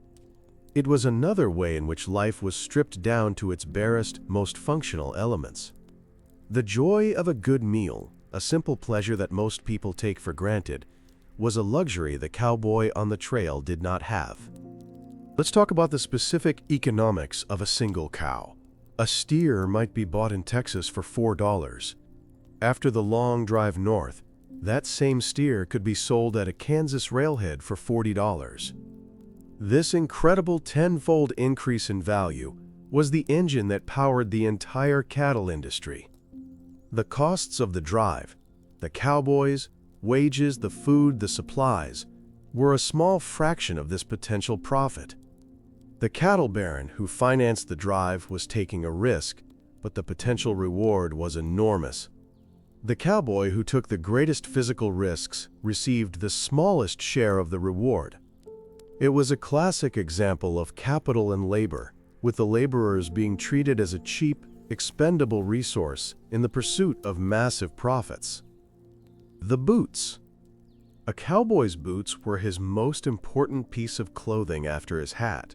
The high, slanted heel was designed to keep his foot from slipping through the stirrup. The pointed toe helped him guide his foot into the stirrup more easily. The high, sturdy shaft protected his legs from snakes, thorns, and chafing from the saddle. They were not designed for walking. In fact, they were deliberately uncomfortable for walking long distances. This was a point of pride. A man who was comfortable walking was a farmer or a pedestrian. A man whose boots were made for riding was a cowboy, a horseman. The boots were a symbol of his identity, a declaration that his true home was in the saddle. The end of the trail was also the end of the team. The crew of cowboys, who had lived and worked together in close, miserable proximity for months, would be paid off and would immediately disperse. The bonds forged in shared hardship would dissolve in the chaos of the cowtown. There were no tearful goodbyes. Each man went his own way, to the saloon, the gambling hall, or to look for the next job. This temporary, transient nature of the relationships reinforced the cowboy's sense of isolation. He was part of a team, but he was not part of a community. The moment the job was done, he was on his own again, a solitary figure in a world that only valued him for his labor. Let's consider the weather from a different angle. The wind. The wind on the Great Plains is a constant, powerful force. For a cowboy on horseback, it was a relentless enemy. A strong headwind could slow the herd's progress to a crawl, prolonging the drive and depleting precious resources. A crosswind could push the cattle off course. The wind also carried the dust and, in winter, the blinding snow and lethal cold. It was a physical force that had to be fought every single day. The ceaseless noise of the wind howling in his ears for months on end could be psychologically grating, a maddening soundtrack to an already miserable existence. It was another element of the environment that was actively trying to wear him down, body and soul. The stereotype of the cowboy as a silent, stoic man comes from a place of truth. In a world where complaining was a sign of weakness and could get you fired, men learned to suffer in silence. They learned to internalize their pain, fear, and loneliness. This emotional repression was a survival mechanism, but it came at a cost. The inability to express emotion or vulnerability is likely what fueled the explosive violence and self-destructive behavior in the towns. The stoicism of the trail was a mask, a necessary performance. The chaos of the town was the moment the mask came off, often with tragic consequences. The silent hero of the movies was, in reality, a man who was often screaming on the inside. The road agent or highwayman is another figure of Western lore. The idea of a masked bandit robbing a stagecoach is iconic. However, for a cattle drive, the more pressing threat was from rustlers. These were not dramatic outlaws, but organized thieves who would try to steal small numbers of cattle from the herd, usually at night. They would quietly cut a few animals out from the edge of the herd and drive them away to be sold or rebranded. This is why the night guard was so critical. A successful rustling operation was a direct hit to the cattle baron's profits. The gunfights a cowboy was most likely to be in were not duels, but brief, chaotic skirmishes with these cattle thieves in the dead of night. Let's reflect on the sheer physical space of the West. It's a scale that is hard to imagine. A cattle drive could cover over 1,000 miles, a journey that would take 2 to 3 months. During that time, the cowboys might not see a single town, a single farm, or any sign of civilization beyond their own small outfit. This immersion in a vast, unpopulated wilderness had a profound effect on a man's psyche. It could be liberating, but it could also be terrifying. It forced a confrontation with one's own insignificance in the face of nature. The freedom of the West was also the freedom from all safety and all society, a raw and unfiltered existence that few people are truly equipped to handle. The chuck wagon was also the social hub, however grim. The few minutes of respite during meals were the only times the entire crew was together. It was where the trail boss gave his orders, and where news or rumors might be shared. The unwritten rule of the chuck wagon was that you did not mess with the cook or his space. You ate what you were given, you didn't complain, and you cleaned your own tin plate when you were done. It was a small island of order and routine in a sea of chaos. The simple, repeated rituals of the meal provided a fragile sense of structure in a life that was otherwise unpredictable and dangerous. The health of the herd was paramount. A sick cow could infect others, and an outbreak of a disease like Texas fever could devastate the herd and the profits.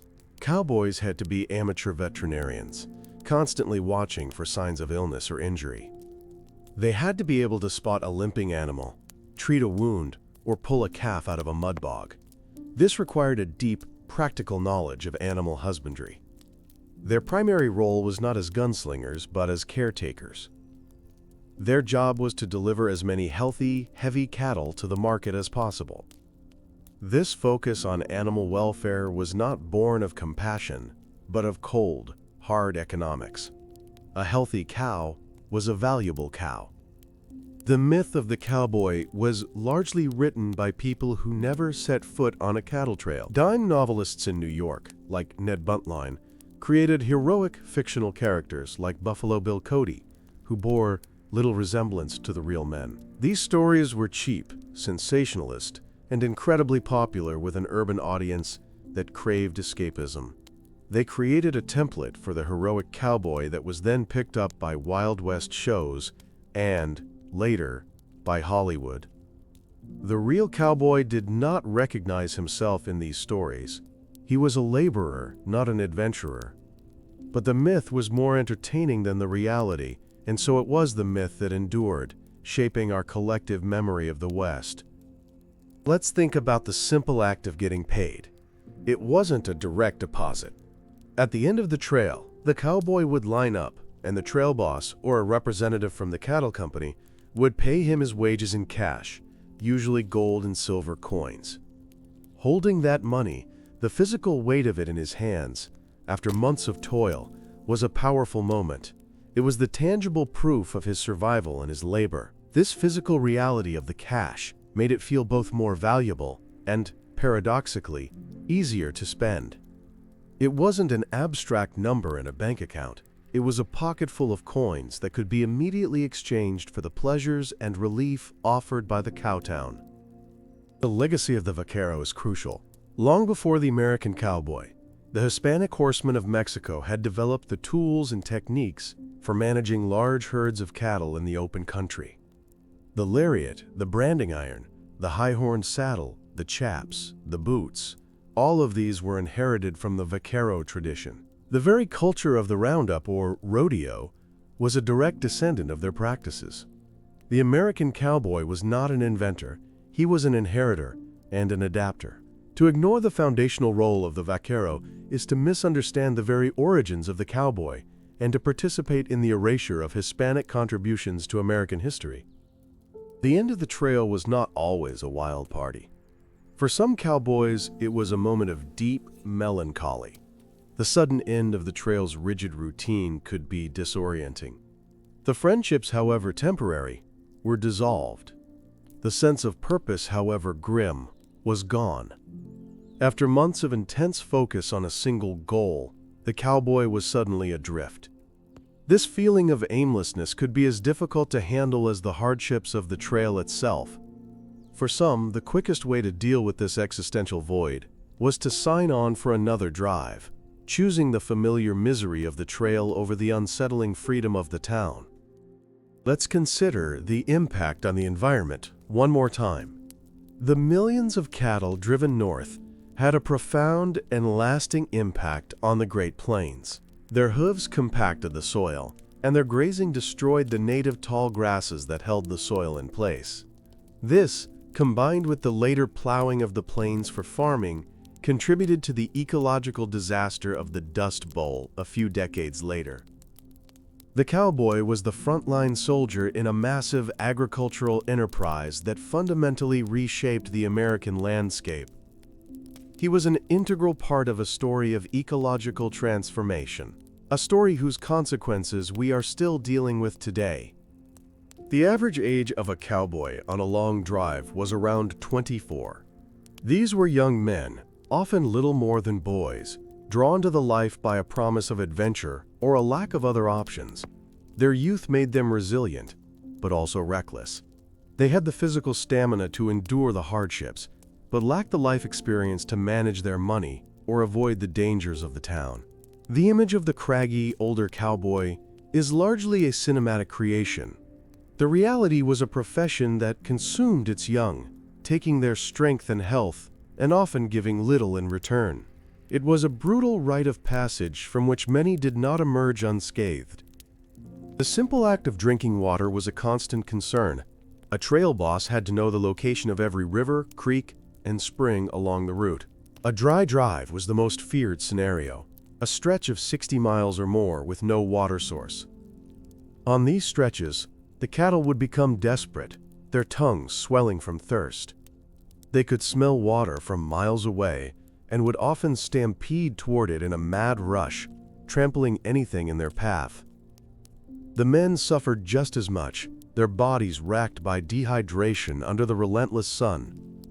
The relief of finally reaching a water source was indescribable, a moment of pure life-saving joy in a journey defined by suffering. Let's think about the cow and cowboy. The word itself defines the job. The man's entire existence was dedicated to the service of these animals. He was a boy, in the sense that he was a laborer, not the owner. His status was subordinate to the animals he cared for. This is a fundamental truth that the heroic myths obscure. He was not a knight or a warrior, he was a tender of livestock. This is not to diminish his skill or his endurance, but to place him in his proper context. He was a specialized agricultural worker, a key figure in the food production chain of 19th century America. The grit of his real story is far more compelling than the glamour of the fictional one. The darkness of the prairie at night was absolute. With no moon, it was an impenetrable, disorienting blackness. This made the night guard's job even more terrifying. He was riding blind, relying on his horse's senses and his own memory of the terrain. He could easily become separated from the herd and lost. The darkness was a physical presence, a smothering blanket that could amplify every fear. The small, flickering embers of the distant campfire were the only anchor to the human world. To ride out into that blackness for a 2-hour shift was an act of incredible bravery, a quiet, unsung heroism that happened every single night on the trail. The relationship between cowboys was complex. It was a brotherhood forged in shared misery, but it was not a gentle one. They would play rough, practical jokes on each other, and tempers could flare easily under the constant stress. There was a gruff, unsentimental quality to their interactions. Yet, they depended on each other for survival. A man in trouble would be helped, without question. It was a bond built on mutual dependence, not on affection. They were a team of professionals, and the survival of the team was the most important thing. This pragmatic camaraderie is a far cry from the loyal friendships of the movies, but it was, in its own way, just as strong. The concept of luck was a powerful force in the cowboy's worldview. In a life governed by so many unpredictable variables, the weather, the behavior of the cattle, the risk of accident, luck seemed to play an outsized role. A man could be a skilled cowboy and still be killed by a lightning strike or a fall from his horse. This belief in luck and fate led to a certain fatalism. You did the best you could, you took precautions, but ultimately, some things were out of your hands. This fatalistic outlook was another coping mechanism, a way to make sense of a world that was often random and cruel. It was a way of accepting the profound lack of control they had over their own lives. The Cattletown Sheriff is an iconic figure, but his role was often misunderstood. He was not a noble hero on a quest for justice. He was a municipal employee whose main job was to keep the peace and protect the town's businesses. His primary task when the cowboys arrived was to enforce a gun ordinance, requiring them to check their firearms at his office or a local hotel. This was a practical measure to reduce the level of casual violence that could disrupt business. He was more of a bouncer and a mediator than a detective or a gunslinger. The famous lawmen like Wyatt Earp were often more concerned with protecting their own business interests than with upholding a high-minded ideal of the law. The sound a stampede makes is something that survivors never forgot. It wasn't just the thundering of hooves, it was the clash of horns, the panicked bellows of thousands of animals, and the trembling of the earth itself. It was a sound of pure, unstoppable power, a natural disaster in motion. To be caught in its path was to be annihilated. To ride alongside it, trying to turn the herd, was to be in the presence of a terrifying, elemental force. This sound was the ultimate expression of the wildness and danger that was always simmering just beneath the surface of the monotonous trail. It was the sound of the job's ultimate risk, a roar that could mean the end of everything. In the final analysis, the cowboy is a symbol of a fundamental American contradiction. He represents the ideal of rugged individualism, yet his life was one of collective labor and rigid hierarchy. He is a symbol of freedom, yet he was a low-wage worker trapped in a cycle of poverty. He is a symbol of taming the wilderness, yet he was a servant to its harsh realities. The myth of the cowboy is so powerful because it papers over these contradictions, offering a simple, heroic narrative for a complex and often tragic reality. To understand the real cowboy is to understand a more complicated and more interesting truth about America itself. Let's zoom in on the chuck wagon again, this time focusing on its wheels. These were not modern, rubber-tired wheels. They were large, wooden wheels bound with iron rims.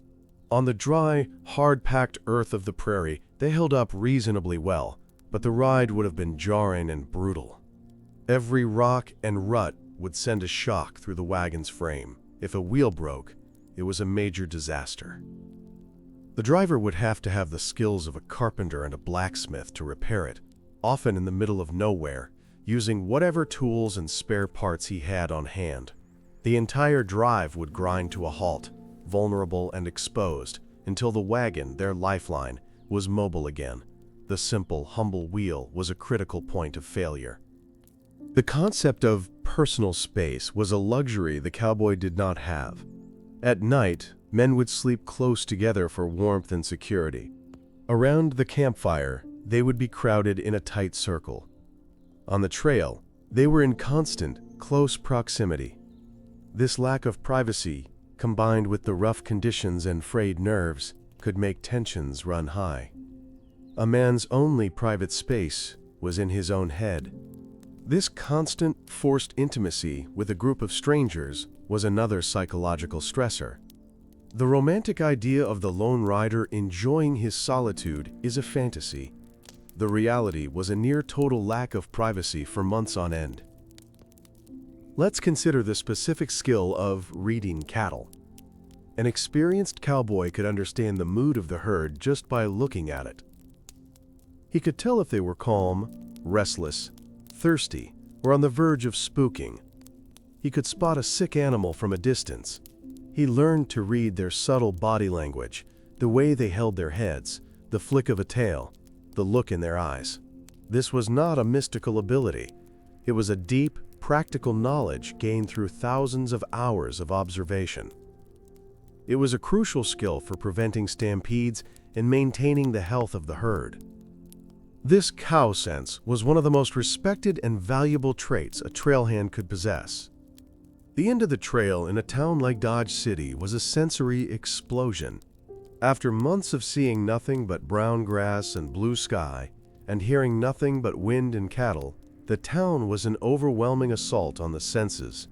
The bright colors of the saloon signs, the sound of a piano, the chatter of voices, the smell of cooked food and cheap perfume, it would have been dizzying and intoxicating. This sudden, jarring transition from sensory deprivation to sensory overload was a huge part of the experience.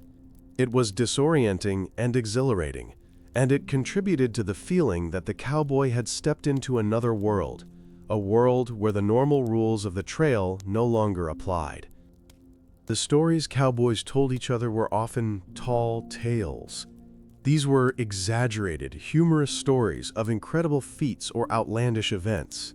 It was a form of entertainment and a way to build camaraderie. A cowboy might tell a story about roping a bolt of lightning or riding a cyclone. These tales were not meant to be believed literally. They were a creative outlet, a way to make their harsh lives seem more epic and interesting. It was a folk art form, a way of turning the mundane and miserable into the stuff of legend, right there, around the campfire. It was an oral tradition that was one of the seeds from which the larger, more elaborate cowboy myth would eventually grow. Let's talk about the specific danger of prairie dog towns. These were vast underground colonies that could stretch for miles, with thousands of burrow holes dotting the landscape. For a horse running at full speed, stepping into one of these holes was a catastrophe. It would almost certainly break the horse's leg, sending the rider flying. Many cowboys were killed or crippled in this mundane, unglamorous way. A trail boss would try to steer the herd around these towns, but it was not always possible. They were a hidden, treacherous feature of the landscape, another constant, low-level threat that demanded vigilance. It wasn't the dramatic cliff or canyon that was the biggest threat, but the humble burrow of a small rodent. The financial risk for the cowboy was also significant. He was typically not paid until the very end of the drive. If the herd was lost in a stampede, or if the cattle baron went bankrupt, the cowboy might receive no pay at all for his months of labor. He had no contract, no union, and no legal recourse. He simply had to trust that he would be paid. This financial precarity was a constant source of anxiety. He was risking his life on a promise. This power imbalance was a fundamental feature of his working life. He had all of the physical risk and none of the financial security. The image of the cowboy as a deeply religious man is generally inaccurate. While some were certainly devout, the lifestyle was not conducive to organized religion. They were away from churches for months at a time. The culture was rough and profane, not pious. Their spirituality, if they had it, was more likely to be a personal fatalistic creed, shaped by their direct and constant confrontation with nature, life, and death. They saw the power of creation and destruction every day in the weather and the landscape. Their church was the open prairie, and their hymns were the mournful songs they sang to the cattle in the dark. The one item of fancy clothing a cowboy might own was a silk scarf or bandana. While it had practical uses, as a dust mask, a bandage, a pot holder, it was also one of the few ways a man could express a bit of personal style. A brightly colored silk scarf stood out against the drab, dusty clothes. It was a small splash of color and personality in a world of brown and gray. When he got to town, this scarf might be the one clean, bright thing he wore. It was a small symbol of his identity beyond his role as a laborer, a hint of the individual underneath the grime of the trail. Ultimately, the cowboy era was a brief, intense, and transitional period. It was a bridge between an older, pre-industrial America and the modern, fenced-in, railroad-connected nation that was emerging. The cowboy himself was a transitional figure, part horseman of the old world, part laborer of the new industrial economy. He lived and worked in the seam between two eras. The very forces that created the need for him, the vast unfenced plains and the demand for beef in the East, were quickly replaced by the technologies that would make him obsolete. He was a man out of time, almost from the moment he was created, which is perhaps why his myth remains so powerful. Let's re-examine the branding process.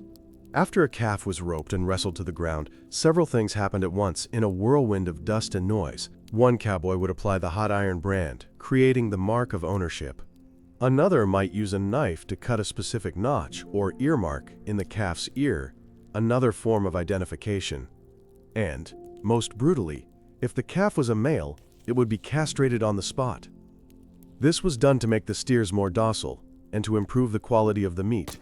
The oysters, as the testicles were called, were considered a delicacy and would be roasted over the fire for the cowboys. This was a bloody, brutal, and highly efficient assembly line of animal processing, all happening on the open prairie. The role of the U.S. military in the West is often intertwined with the cowboy story, but their functions were distinct. The Army's primary role was to protect settlers, patrol the frontier, and, most significantly, to wage war against the Plains Indian tribes, forcing them onto reservations and clearing the land for white settlement and economic development. The cattle drives were a direct beneficiary of this military action. The pacification of the tribes made it safer for these massive herds to cross the plains.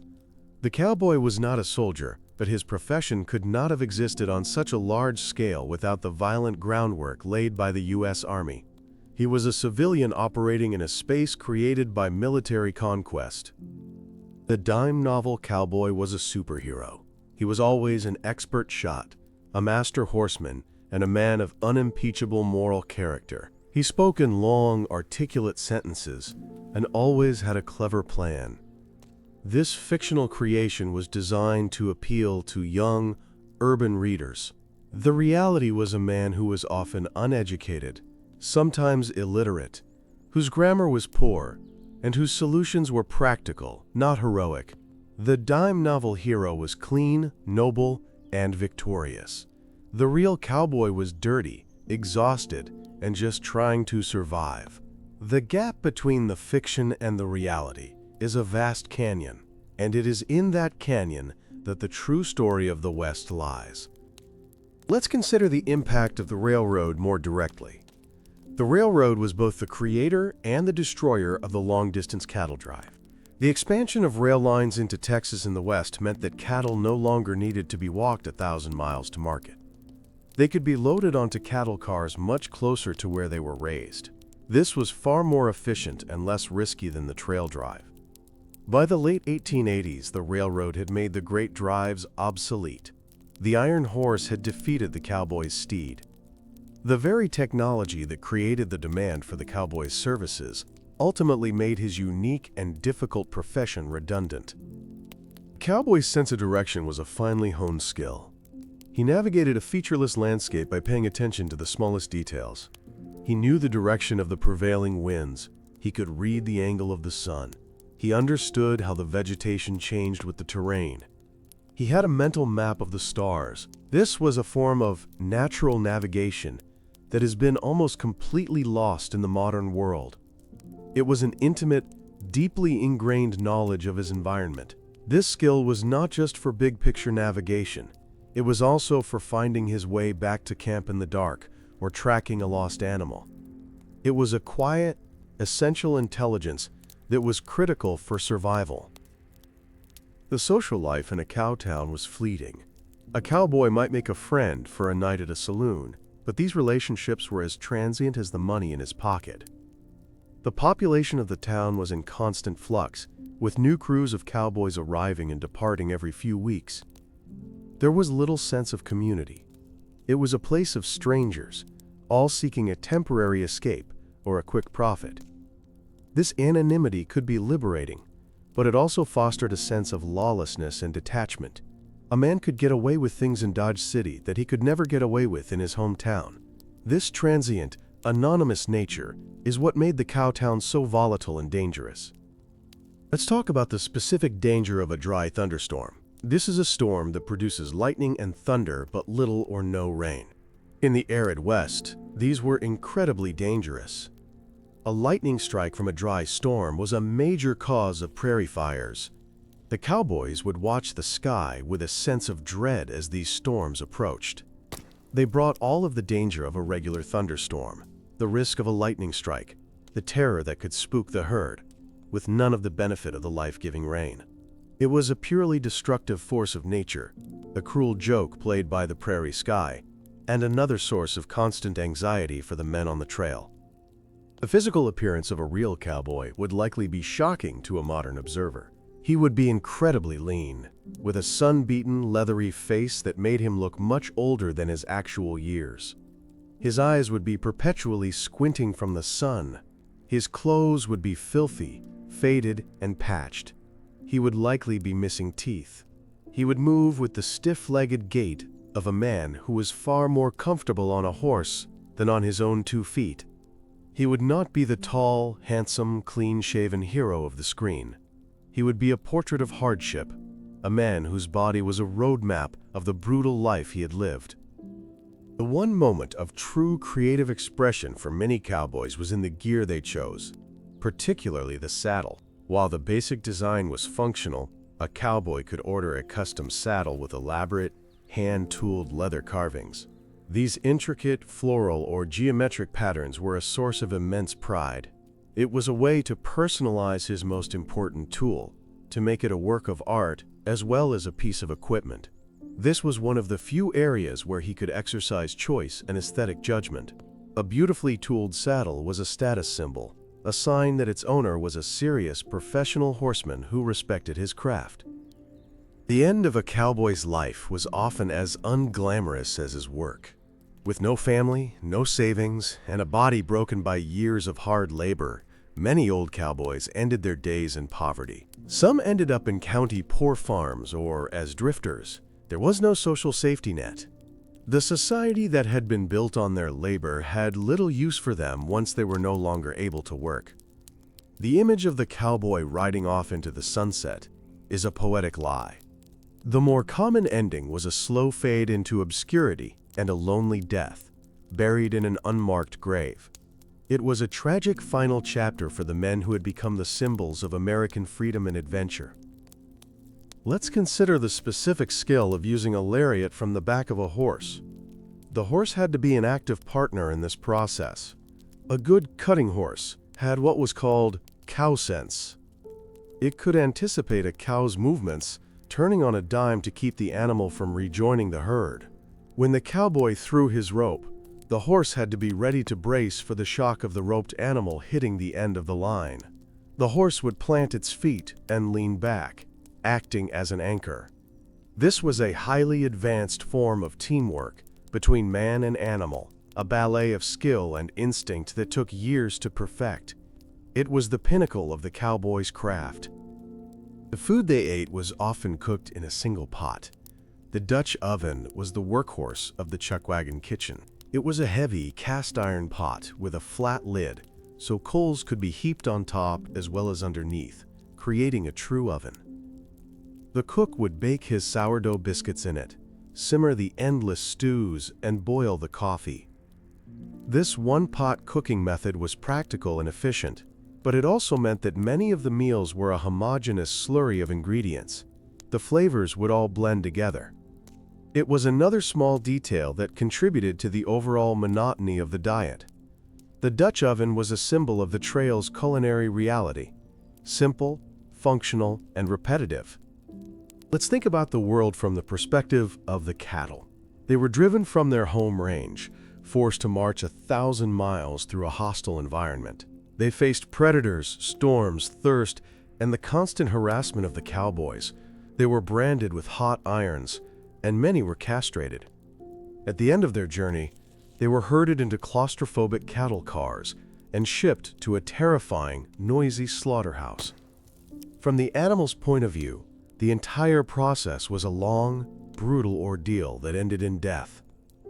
The cowboy, who seems like the protagonist of the story to us, was, from the cattle's perspective, a captor and a tormentor. It is a grim but necessary shift in perspective. The myth of the cowboy as a champion of justice is particularly ironic. The entire system of the cattle drive was predicated on the recent violent dispossession of the Native American tribes from the very land the cattle were crossing. The empty wilderness was, until very recently, the homeland and hunting grounds of the Comanche, the Kiowa, the Cheyenne, and others. The cowboy was not an agent of justice. He was a low-level employee in an economic enterprise that was only possible because of a massive, government-sponsored injustice. He was a small cog in the machine of manifest destiny, a process that was anything but just for the original inhabitants of the land. The simple act of getting a message to the trail boss could be a major undertaking. If the point rider at the front of the mile-long herd needed to communicate with the boss, who might be miles away at the chuck wagon, he would have to send a rider back. This messenger would have to ride hard to deliver the message and then return to his position. This constant back-and-forth riding was another source of exhaustion for both men and horses. The lack of efficient, long-distance communication made managing the drive an incredibly complex logistical challenge, relying on the stamina of the riders to physically bridge the gaps and keep the whole operation coordinated. Let's talk about the specific sound of the branding iron. The sizzle it made when it touched the calf's hide was a sound that would be seared into a cowboy's memory. It was accompanied by the smell of burning hair and flesh, and the panicked bawling of the calf. This sensory combination was a visceral reminder of the brutal reality of the cattle business. It was the sound of property being claimed, of an animal being marked as a commodity. For the men who had to perform this task over and over, it was a routine part of the job, but it was a routine that was steeped in violence and pain. It was the sound of the West's economic engine at work. The social hierarchy was visible in the way the men arranged themselves around the campfire. The trail boss and the cook would have the prime spots, closest to the fire and the food. The experienced top hands would be next. The greenhorns and the boys on the crew would be on the outer edges, getting the most smoke and the least warmth. It was a subtle but clear expression of the pecking order. You earned your place closer to the fire through skill, experience, and seniority. A man's position in that circle was a direct reflection of his status in the outfit. It was a small, daily ritual that reinforced the rigid structure of their world. The concept of the good old days is what fueled the cowboy myth. As the West became more settled, fenced in, and civilized, people began to feel a sense of nostalgia for the supposedly simpler, freer era of the open range. The cowboy became a symbol of this lost world. He represented a time before corporations, before barbed wire, before the complexities of modern life. This nostalgic longing ignored the incredible hardship and brutality of that simpler time. People remembered the freedom and forgot the filth, the danger, and the poverty. The myth was a comforting story people told themselves about a past that never truly existed in the way they imagined it. Let's consider the cowboy's feet. After a long day in ill-fitting, sweat-soaked boots, his feet would be a mess of blisters, calluses, and fungal infections. The boots, designed for riding, were torture for any amount of walking. When he finally took them off at night, the relief would be immense, but the state of his feet would be grim.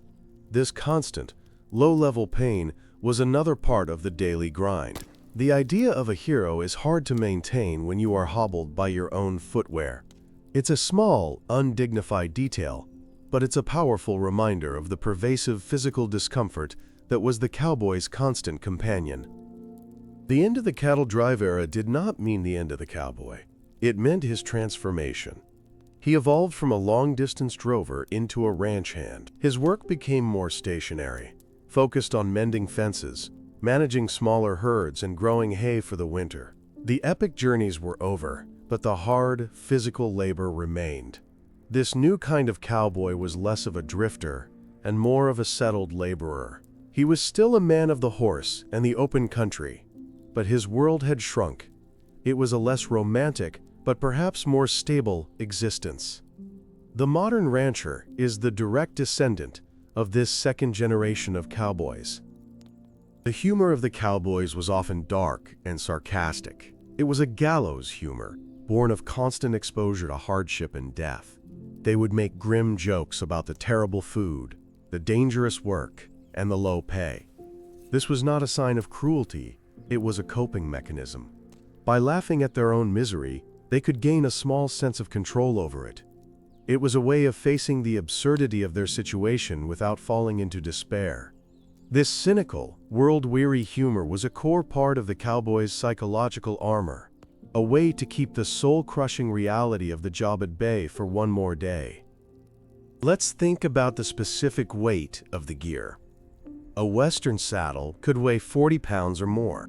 Add to that a rifle, a pistol, ammunition, a lariat, a slicker, and a canteen full of water. The cowboy was loading himself and his horse down with a significant amount of weight before the day's work even began. This gear was essential for survival, but it also added to the physical burden on both man and horse. The cowboy's life was literally weighed down by the tools of his trade. The free rider of the myth was, in reality, encumbered by the heavy, practical necessities of his dangerous profession. The Code of the West often included an unwritten rule about hospitality. In such a vast and sparsely populated land, a traveler's life could depend on the kindness of strangers. A lone rider stopping at a remote ranch would almost always be offered a hot meal and a place to sleep for the night, with no expectation of payment. It was a reciprocal system of survival. You helped a stranger today because you might be the stranger in need of help tomorrow. This practical, life-saving code of conduct stood in stark contrast to the violence and exploitation of the cowtowns. It was a glimpse of a more communal, cooperative spirit that was also a part of the Western experience. The popular image of a shootout often involves men fanning the hammers of their single-action revolvers, firing incredibly fast. This was a real technique, but it was wildly inaccurate. It was a spray-and-pray method used for close-range, desperate fighting, not for skilled marksmanship. A cowboy was far more likely to take careful, aimed shots, cocking the hammer manually for each one. The cinematic depiction of fanning the hammer is exciting, but it's a tactic that would quickly leave a man with an empty gun and very little to show for it. It's another example of Hollywood choosing what looks cool over what was practical or real. The relationship between a cowboy and his dog is a common movie trope. But on a cattle drive, dogs were a mixed blessing. A good cattle dog could be incredibly useful for herding and guarding the camp, but a poorly trained dog could be a disaster, spooking the horses or the cattle at the worst possible moment. For this reason, many trail bosses banned dogs from their outfits altogether. The risk was too great. The loyal canine companion, while a comforting image, was often a luxury that the high-stakes, high-stress environment of the cattle drive could not afford. Let's think about the sheer amount of dust ingested. Over the course of a 3-month drive, a cowboy riding drag might inhale several pounds of fine particulate matter. This had long-term health consequences that were not understood at the time. The chronic inflammation and scarring of the lungs would have been similar to the black lung disease suffered by coal miners. It was a slow, cumulative form of occupational poisoning. The price of that $1-a-day wage was paid not just in sweat and saddle sores, but in years taken off a man's life by the very air he was forced to breathe. The movie gunfight is always decisive. The hero wins, the villain loses. Real gunfights were often anything but. Because of the inaccuracy of the weapons and the chaos of the situation, it was common for multiple shots to be fired with no one getting hit. Or, a man might be wounded but not killed, leading to a slow, agonizing death from infection days later. The clean, simple lethality of the movie duel is a fiction. Real violence is messy, ugly, and often inconclusive. The winner might be just the person who was lucky enough to not get hit, or the one whose wound was less severe. The diet's monotony would have driven men to desperate measures. They would have foraged for anything edible they could find. Wild berries, roots, or onions would be a treasured prize. They would hunt small game like rabbits or prairie dogs to supplement the endless beef and bacon. These small additions to the diet were not just for nutrition. They were a desperate search for a different flavor, a break from the tyranny of beans and biscuits. The joy of tasting something new after weeks of the same food would have been a profound and memorable experience. The class divide in the West was stark. The cowboy was the proletariat of the plains, while the cattle baron, often an investor from the East or from Britain, was the wealthy capitalist. These owners rarely, if ever, visited the drives they financed. They lived in comfortable mansions, far from the dirt, danger, and hardship of the trail. The cowboy myth, with its focus on the individual rider, conveniently ignores this class structure. It presents the cowboy as his own master, when in fact he was a wage laborer at the bottom of a vast and exploitative economic pyramid. The story of the West is as much a story of class conflict as it is one of adventure. The end of the story is the sunset. The cowboy, his work done, rides off alone into a beautifully painted sky. It's a perfect, poignant image of freedom and closure. But the reality had no such poetry. The end of the job meant unemployment. It meant facing the uncertainty of where the next meal and the next dollar would come from. The cowboy didn't ride off into the sunset. He more likely stumbled out of a saloon, broke and hungover, looking for a sign that said, "Wranglers wanted." The sunset is a beautiful lie. The true ending was far more mundane and far more precarious. Let's consider the specific job of breaking a horse, or bronco busting. This was not about gentle persuasion. It was a violent contest of wills. The unbroken horse, the bronco, would be snubbed to a post, blindfolded, and saddled. The cowboy would then climb on. The blindfold would be removed, and the horse would explode into a frenzy of bucking, twisting, and leaping, trying desperately to unseat the rider. The cowboy's job was simply to stay on until the horse exhausted itself and gave up, at least for that day. It was an incredibly dangerous job that resulted in countless broken bones, internal injuries, and deaths. It was the ultimate test of a man's grit and balance. The stereotype of the cowboy as uneducated is largely true, but it's not the whole story. While many were illiterate, some were educated men who had come west for adventure or to escape a troubled past. It was not unheard of to find a cowboy who could quote Shakespeare or discuss philosophy. These men were often outsiders within the group, their education setting them apart. The cattle drive was a strange meritocracy where a man's skill with a rope and a horse mattered far more than his ability to read or write. It was a world where practical ability completely trumped formal education. The Texas tick was a tiny but devastating enemy. These ticks carried a parasite that caused a deadly disease in cattle known as Texas fever. The longhorn cattle of Texas were largely immune to it, but they were carriers. When the Texas herds were driven north, they would infect the local cattle herds in Kansas and Missouri, which had no immunity. This led to tick fever wars, where local farmers would create armed blockades to prevent the Texas herds from crossing their land. The cowboy was on the front line of this early form of biological and economic warfare, facing armed and angry farmers who were trying to protect their own livelihoods from the disease his herd was carrying. The simple act of saddling a horse in the morning could be a life or death struggle. A horse that didn't want to be ridden would resist. It might bite, kick, or refuse to stand still. The cowboy had to be both strong and quick, cinching the heavy saddle tight while avoiding lashing hooves and snapping teeth. A poorly cinched saddle could slip during a ride, causing a serious accident. This first battle of the day, fought in the cold and the dark, set the tone for the relationship between man and horse, one of dominance and submission, not of friendship and trust. The second-hand nature of the cowboy myth is important. Most of what we know comes from sources that are at least one step removed from the reality. The dime novelists, the showmen like Buffalo Bill, the early movie directors, none of these men were actual trail-driving cowboys.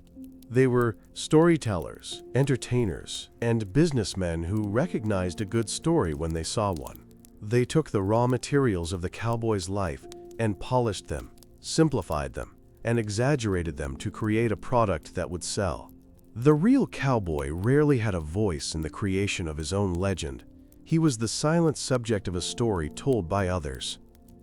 The psychological impact of killing a man, even in self-defense, would have been profound. In the movies, the hero shoots the villain and calmly reholsters his gun. In reality, taking a human life, even in a violent and lawless world, would be a traumatic event. The cowboy who survived a gunfight would have to live with the memory of it, the ghosts of the men he had killed. This psychological trauma is rarely explored in the myths, which prefer to treat violence as a simple and clean solution to problems. The real violence of the West left deep and lasting scars on the men who participated in it. The role of tobacco was central to the cowboy's life. Most cowboys smoked or chewed tobacco constantly. It was one of their few affordable pleasures. They would roll their own cigarettes from a pouch of Bull Durham tobacco or chew on a plug of saddle tobacco. This constant use of tobacco would have stained their teeth and fingers and contributed to their poor health. But it was also a social ritual and a way to pass the time. A shared pouch of tobacco around the campfire was a gesture of camaraderie. Like the bad coffee and the cheap whiskey, it was another of the small, grim vices that made the hard life just a little more bearable. The vastness of the herds meant that counting them was a major challenge. How do you know if you've lost cattle to rustlers or a stampede? Cowboys would perform a tally by forcing the herd to walk in a narrow line past two counters, who would make a mark for every 10 animals that passed. This was a slow, dusty, and tedious job, but it was essential for the bookkeeping of the drive. It was another example of the unglamorous, repetitive labor that was the reality of the cowboy's work. He was not just a rider, he was a counter, a veterinarian, and a security guard for a four-legged financial asset. The one place a cowboy might find a semblance of family life was at a ranch, where the ranch owner's wife might serve as a matronly figure for the young hands. She would cook better meals, mend their clothes, and provide a dose of civilizing influence. These ranch matriarchs were tough, resilient women who played a crucial role in the social fabric of the West. For a young cowboy far from home, the kindness of such a woman would have been a powerful and welcome relief from the brutal, all-male world of the trail. It was a brief glimpse of the domestic life that his chosen profession denied him. The end of the trail meant the dispersal of the horses as well. The string of horses that had been a cowboy's partners in misery would be sold or put out to pasture. He would likely never see those specific animals again. The next drive would mean a new string of unfamiliar, half-wild horses to break and work with. This constant turnover of his most important working partners reinforced the transient nature of his life. There was no time to form a deep, lasting bond with any single animal. The horse, like the cowboy himself, was an interchangeable part in the great machine of the cattle industry. The simple act of getting water for the cook was a chore in itself. The water barrel on the chuck wagon had to be filled every day. This meant hauling heavy buckets of water from a river or creek, sometimes up a steep and slippery bank. This was usually the job of the wrangler or the least experienced cowboy. It was hard, thankless work, but it was absolutely vital. Without water, there was no coffee, no stew, and no life. This humble task is a perfect metaphor for the cowboy's existence. It was composed of 1,000 essential, unglamorous, and physically demanding chores that had to be done day after day for the whole enterprise to survive. The visual memory of a trail boss would have to be incredible. He would remember the landscape from a drive years earlier, He'd recall where a certain river was dangerous, where the grazing was good, or where a rival outfit had lost cattle in a storm. This mental library of geographic and historical information was his most valuable asset. He was a walking, talking database of the trail. This deep personal knowledge of the land is what separated a great trail boss from an average one, and it was often the difference between a profitable drive and a disaster. Let's consider the specific fear of being unhorsed in the middle of the herd. If a cowboy's horse fell, he had seconds to get clear before he was trampled by the thousands of cattle moving behind him. It was one of the most terrifying and immediate dangers of the job. A man on foot in the middle of a moving herd was as good as dead. This is why horsemanship was so prized. A good rider could stay in the saddle through almost anything. It was not about looking graceful, it was about staying alive. The bond with the horse was one of survival, and the moment that bond was broken, the cowboy was in mortal peril. The myth of the cowboy is almost entirely an American one, but the reality was international. The cattle industry was funded by capital from Britain and Scotland. The cowboys themselves were a mix of white Southerners, African Americans, Mexicans, and even the occasional adventurous European immigrant. The demand for beef was driven by the industrial cities of America and Europe. The cowboy story, which we think of as quintessentially American, was in fact part of a larger, global story of capitalism, migration, and food production in the 19th century. He was a local figure on a global stage. The silence of the real cowboys is one of their most profound legacies. Because so few of them were literate, they left behind almost no diaries, letters, or memoirs. Their story was not told in their own words.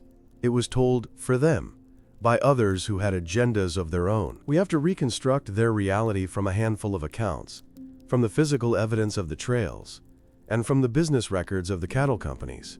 The real cowboy is a mostly silent figure in history, a man whose incredible hardship and endurance is known to us only through the distorted echo of the myths he inspired. The one true luxury a cowboy might possess was a good pair of gloves. While many couldn't afford them, a seasoned cowboy knew their value.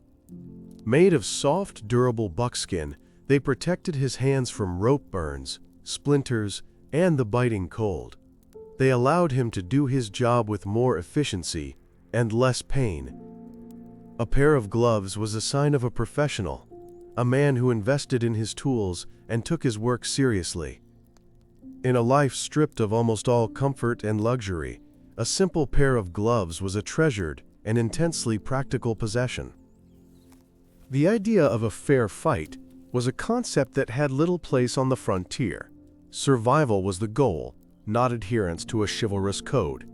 An ambush was far more effective than a duel. A knife in the back, in a dark alley, was just as deadly as a bullet in a street fight. The men who survived were often not the most noble or the fastest, but the most cautious, the most ruthless, or simply the most lucky. The romantic notion of honorable combat is a way of cleaning up a messy, brutal reality. The West was won not by fair fights, but by overwhelming force and a pragmatic willingness to do whatever it took to win. Let's end with the boots again. At the end of his life, a broke old cowboy might have pawned everything he owned. His saddle, his gun, all gone. But he would often try to keep his boots. They were the last, tattered symbol of who he had been. They were a reminder of a time when he was a horseman, a man of the open range. To be buried in your boots was the final, defiant statement of a cowboy's identity. It meant you had died as you had lived, a member of that tough, transient, and legendary tribe. It was the last piece of the myth that a man could cling to at the very end. So, could you have survived it? The physical pain, the soul-crushing boredom, the constant threat of a lonely death, the filth, the bad food, the pitiful pay. The reality of the cowboy is a relentless assault on the romantic myth. It replaces a simple hero with a complex, suffering, and enduring human being. It replaces a story of adventure with a story of labor. It's a less glamorous tale, but a far more powerful one. It's a story of the incredible resilience of ordinary people in the face of extraordinary hardship. The next time you see a cowboy on a movie screen, silhouetted against a perfect sunset, maybe you'll see him a little differently. Look past the legend. See the grit on his teeth, the exhaustion in his eyes, the saddle sores he's hiding. See the low-wage laborer, not the hero. The greatest fiction of the Wild West wasn't the gunfights or the villains. It was the idea that it was ever easy. The cowboy's greatest triumph wasn't winning a duel. It was simply waking up and choosing to face another day.